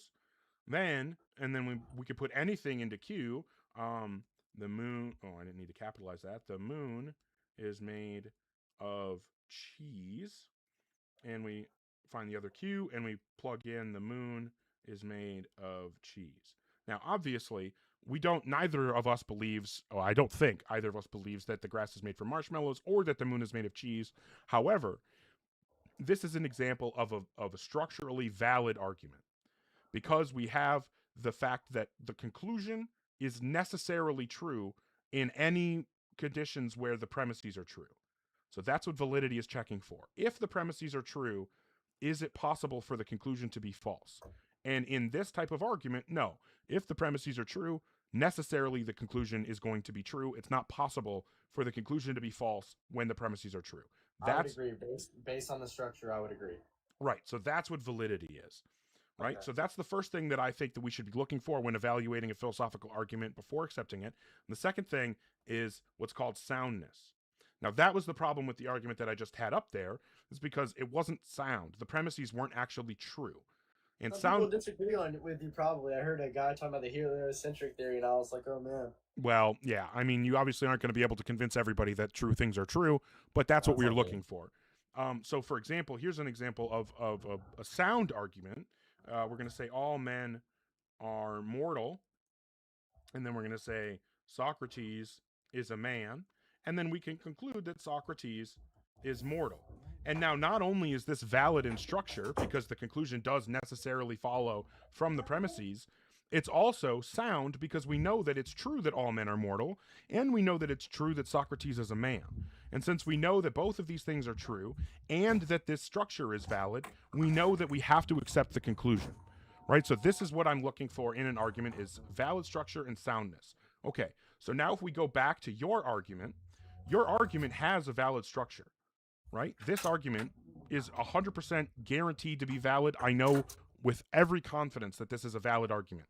So now what I need to know before I accept the conclusion is whether the argument is sound, whether the premises are both true. Because I know that if the premises are both true, then it's guaranteed that the conclusion is going to be true because of the validity of the structure. So now if I'm evaluating this for soundness and I'm asking, how would you go about supporting that these premises are true? Well, my problem is, if you support the first premise, I think that the only two ways you can support it will ruin the argument. That's what I've been trying to explain to you. I don't think that there is a way to demonstrate the truth of the first premise in order to support the soundness of the argument without ruining the rest of the argument. And the reason that supporting the first premise ruins the argument is because the thing that I was saying before, if you try to demonstrate that first premise is true without referring to God, then it shows that this second premise is wrong because it shows that God isn't the best explanation. We have another non-God explanation that fully explains the existence of objective morals, so therefore the second premise can't be true. If the second premise isn't true, then the conclusion doesn't follow because it's not a sound argument, right? So then what I was trying to get to, or would eventually have gotten to, is let's say, now I'm going to get autistic in here. I have to put these numbers here because otherwise it's going to bother me if it's just two A's. Anyway, It's all good. if we say that we can instead demonstrate that that first premise is true with referring to God, this ruins the argument because it makes the argument circular, right? Because then what you're saying is God probably exists because objective morals exist, but objective morals exist because God exists. So then you're saying God probably exists because God exists. So what I'm saying is I don't think that there is a way to run any moral argument like this without refuting the premises, or without refuting the argument in one way or another. Either you're proving the first premise to be true by demonstrating the second premise is false, or you're proving the first premise to be true in a way that ruins the structure of the argument because it makes it circular. Okay, yeah, now I understand more what we're talking about. The logical fallacy of circular reasoning, right? Is what you'd be claiming if I was arguing from the second. Yes, I premise, think it would be right? circular if you did this, and I think that it ruins the it makes the second premise false if you support the first premise in this way. Okay, and then, so I hate to take up so much of your time, but I mean, I'm enjoying this conversation, and I'm sorry for any confusion or misunderstanding. So, I mean, then there's multiple angles to attack this, right? So then I'm also wondering, because I mean, this is an A-B conversation. I'm also wondering if you have any arguments against God, because I mean, I know I'm here to prove him, but it also would help if I know more of your positions and why you think the way you do and how you structure arguments in your head. And then also, I would argue that objective morality isn't necessarily that's not the sole thing that I have in my mind that proves God. Like, if that was the only thing that I had that was able to almost prove God to me, then that's not enough evidence for me. But I would be curious to know, do you believe in objective morality yourself, or do you think it's subjective? I do believe in objective morality. Okay, based off of what? I think it comes from our, like, the kind of being that we are. Okay, so then, but then we get into examples, right? Because then now, so if I say something to you now of, well, do you believe A is wrong? And you say, yes, I believe that's wrong. And then I say, okay, well, these people thought that A was right. Well, then that's subjective, right? No, Somebody's they're just gotta wrong. be wrong there. Yeah, they're just wrong. They're Okay. objectively wrong. Just the same way that you would say they're objectively wrong by comparing their position to your standard, I would say they're objectively wrong by comparing it to what I believe the objective standard is. I hold to a meta-ethical position called Neo-Aristotelian ethical naturalism, which I know is a mouthful, but it's just saying that I think that moral truths are grounded in objective facts about what kind of being we are, what kind of creature we are. And then the normative view that I hold, meaning like where I think what I think the actual standard is something called virtue ethics, which is saying a lot of moral theory is focused just on like lists of rules. Like the deontology is a moral theory that says, here there is a list of rules and it's immoral to break those rules, right? Like it's immoral to do the things that the rules say you shouldn't do. That's deontology. Lots of Christians are deontological. There are also utilitarian Christians. Utilitarian is another major view in philosophy that says what's good is that which has the most utility, which would be something like, saving people from a burning building is good because it results in, more life being saved or whatever. Like, whatever. Like preventing murder is good because it prevents suffering, right? So like the outcome is what makes things good under a utilitarian or consequentialist view. But I take the position that I think that morals should not be judged by individual actions. I think morals should be judged based on the type of person that you are if you take those actions. like the type Okay, of so you person would you say have to like more be. like qualitative results, right? Or values of the sort. Well, I think that we can make um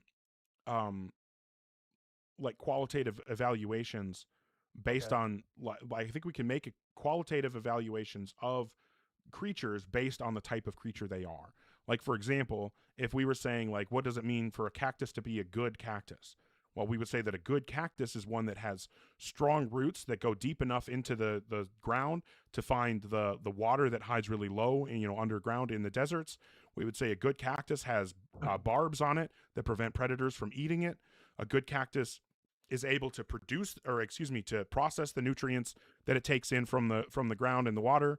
And a good cactus produces viable seeds to continue the lineage of its species, right? Like those are the natural ends of being a cactus. Well, and then if we go up the levels of complexity in creatures, we're going to see that different types of creatures have different natural ends that they are trying to achieve.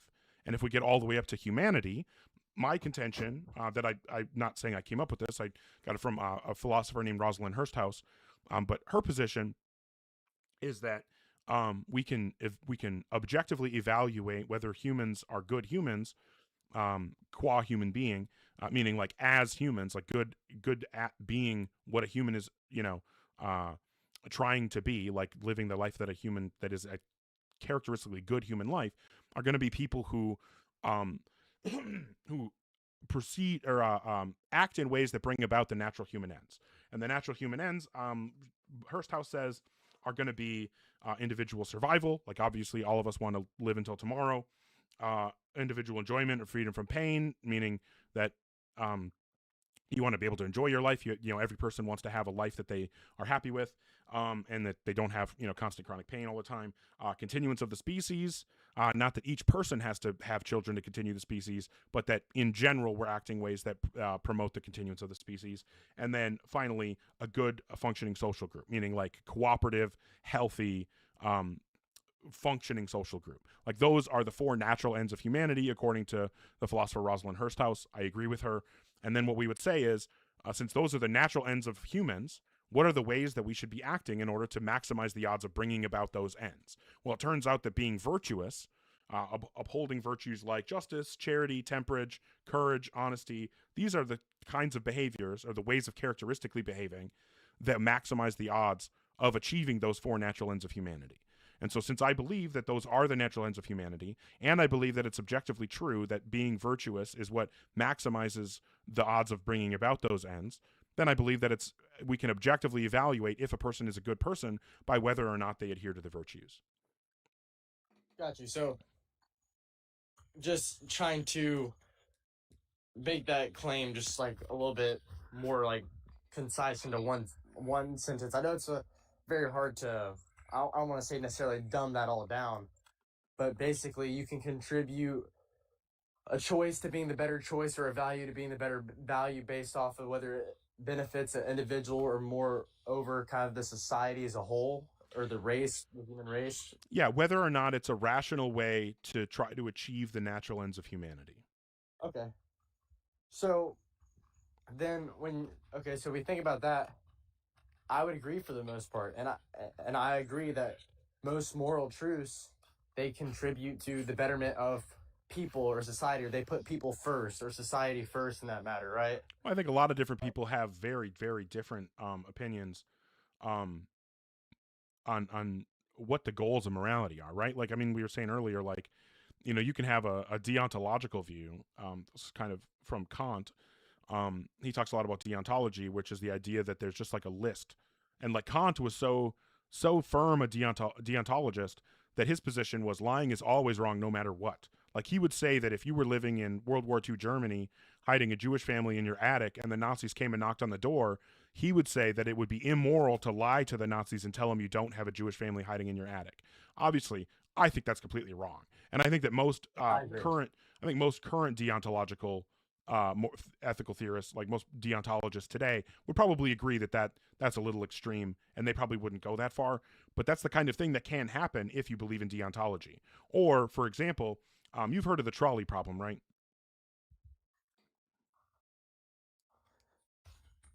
Have you ever Sorry, heard of that? you're cutting out. What was that? Have you ever heard of the trolley problem? That argument of the trolley problem, is that where if you flick the lever the opposite way, killing one less person, or killing less people, you're still responsible for the death because you intervened? Yeah, it's that whole like ethical dilemma. Like, is it right to flip the switch or not flip the switch? Most people will have the intuition that you shouldn't flip the switch because you don't want to be involved, right? Like, because you didn't set it up. It's not your fault that this is happening, and you don't want to be responsible for killing the one person. So that's the intuition that most people have with the trolley problem. Not everybody, but most people. Well, there's a different one, and that's also going to be the the utilitarian response would be that you should pull the lever, right? Or there's a different version of the problem. There's a different version of the problem where, let's say that you are a doctor in a hospital, you're a surgeon. You know of 5 patients who, if they don't get an organ transplant today, they're all going to die. And you know that one of your healthy patients, who it has no risk to his life, is actually a match for all 5 of those people and has the organs that they all need. Like, he has, the lungs that would match the guy that needs lungs, and he has the heart that matches the woman that needs a heart, and the kidneys and whatever. So now the surgeon can say, should I murder this healthy guy to save my other 5 patients who will die if I don't? Now, most of us are going to have the intuition that, no, you shouldn't murder that guy to save those other 5 people. Yes, it sucks that they're going to die, but you shouldn't murder them. Well, a utilitarian is probably going to say, no, actually, the outcome where you murder the guy and give those 5 people his organs, it results in less death and therefore less suffering for all the families involved. So it's actually better to kill that guy and give his organs to the other people. So I think that, like, there are different moral views that have really, like, unintuitive results. And I think that, like, virtue ethics is the one that, because it doesn't force you to, like, hold to this one specific principle to judge each action, it doesn't end up with those kinds of results. Yeah, I would agree. I mean, if you look at both of those views, there has to be a compromise, or else it's almost like a total moral failure, because then you just have to flip basically to the other one of, well, you're going to be totalitarianism today, or more the Dio one, I think it was called. Yeah, deontology and utilitarianism. But yeah, no, I think you're right. And the problem is, like, if you actually try to hold to one of these moral theories, it's really hard to, like, you're going to end up in positions where you have to say the unintuitive thing. And, maybe that's not always bad, but I just think that, like, I don't know. I think we went off the rails here. One thing that you were asking for was an argument against God. I mean, I'd be happy to present that. I mean, if you want, we could go down that route. I'm not necessarily sure how much more time I have. But, I mean, what you did say was very interesting about, I mean, the trolley scenario, for example, but then also the patients in the hospital example of the organs. Right. Yeah, I think that these are really, really weird moral situations that neither of us, neither you nor I are likely to end up in these situations where we have to make these decisions. Yeah, I hope so too. But I think that it just shows that, like, how hard it can be to hold to one specific position that tells you that there's, like, this act-based standard that you should judge actions on, whether they're moral or not. And I think that something like virtue ethics actually better tracks reality, because virtue ethics is going to be fuzzy around the edges, right? Like, you could have a virtue ethicist, you could have two agents, 2 people that you think are perfectly virtuous. Each of them is as virtuous as a person can possibly be, and they could give you different answers. And I think that is I don't know, to me, that's the kind of moral system that I think makes more sense, is one that acknowledges the fuzz that exists in reality. I think that the more that we learn about the nature of reality, the grounding of reality, things like quantum physics, the more we realize that reality is fuzzy around the edges. I think that science tells us that over and over again in every discipline. And so I think that if we find that morals, the objective moral facts, are also fuzzy around the edges, I don't think we should be surprised by that. Yeah, and so, we've been talking more and more about morality and the different point of views on it and the different stances you can take promoting what outcome you want of your morality and your moral truths. That kind of also leads me into thinking about value, and the value of not only species, but would you say that human beings are more valuable than animals? I think that value comes from valuing things. And because we value things in different ways, in more ways and more complex ways, then if value comes from valuing things, then yeah, I mean, we value things more, and so we're going to consider ourselves more valuable. Now, I don't think that means that animals don't have value. I agree. I think there's this concept, there's moral agency, which is a lot of what we've been talking about. There's another concept in the philosophy of morals called moral patienthood, being a moral patient. And a moral patient is someone who maybe isn't necessarily a moral agent themselves, but someone who should be considered when deciding whether to act. And, like, for example, like, it's wrong to, like, abuse dogs, right? Like, that's obviously wrong, not because they're humans and not because they have the same kind of value that a human has, or not even because we should value dogs in the way that we value humans, but because they have, from my perspective, should be considered moral patients. And there's a whole other argument that I can go into for that, but like, I just think that there are these concepts. I don't know, man. I'm fucking rambling now. This is honestly, like, when I started getting into philosophy, I never expected to get into ethics, and I have become so fucking obsessed with ethics, and you fucking pushed, I'm trying not to say this in a blaming way, but because of this conversation, we've gone down this road, and so now I just can't fucking stop yapping. No, it's okay. It's very interesting, and it's a very nuanced topic, and it's hard to put into words. I 100% understand of why, like, you have to go on for a while to fully explain your point. So then, I agree 100%. Animals have value as well. They're not just here on Earth for our experimentation or to be our playthings or whatever. I agree, and I think animals hold a certain spot in almost like a hierarchy of, I don't know if you want to put species or beings next to that, but I think that they also have some sort of value. Now, I think humans are the top of the totem pole when it comes to value. Do I think that because of some selfish means of, well, I'm a human, so I want to see humans benefit over animals or cows, for example? No, I don't acclaim that to selfishness. Do I think it's because of intelligence? Because I can solve math equations and a cow can't? Or because I can use certain tools with my hands because I have more control over my hands and I can articulate better than a hoof can? No, I don't attribute that to that either. I think it's because, and we kind of start getting into more of a conversation about souls here, and I guess I would focus more on a Christian God more than a God, but I think because human beings are soul bearers, and more specifically image bearer of the divine, as in the Christian realm we believe, then I think that's why we are given value. And that's why I think that certain people, or I would say the majority of people as a whole, will attribute their moral values to push for the outcome of betterment of people over anything else, or betterment of well-being of people over anything else. Does that make sense? Oh, I think that is a very easy thing to happen whether you believe in a God or not.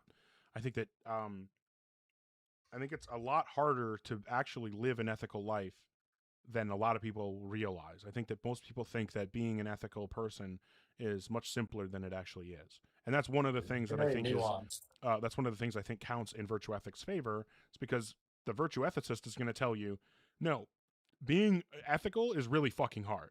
It's really, really fucking hard. And there are a lot of situations that make it even harder than it would be in normal situations. But anyway, I do sincerely enjoy the conversation. I think we've gone way far off the God topic. And you said you didn't have a ton of time for me to run a full argument against God, so I think I'm just going to go ahead and move on. But I appreciate the conversation, and if you want to talk, come up another time and hear an argument against God, I'd be happy to do that another time. Or if you have another argument that you think is going to convert me, I'd be happy to hear that, and who knows, maybe you will. It was an amazing conversation, man. Thank you. Yeah, thanks for coming up and actually having a good faith conversation. I appreciate you. Thank you. Wish you nothing but the best. You as well. Awesome. Oh, cut him off early. My bad. I'm an evil fuck. I am not virtuous. Yeah. Oh, okay. Well, I appreciate that. I wasn't really looking at the comments because I was like, I don't know how much people are going to hate this. Very surprised that as many people stuck around as did. Kind of expected everybody to leave. But I think that was a really good conversation. I really have gotten so obsessed with morals. I have read like 3 or 4 books on ethics in the last couple months because I've become so obsessed with it.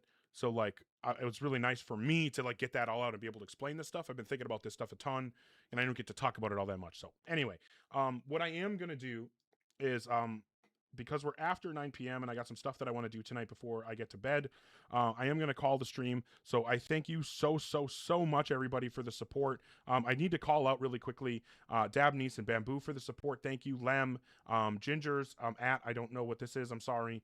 Oh, wait, what is this? Andrew M.S. Okay, thank you.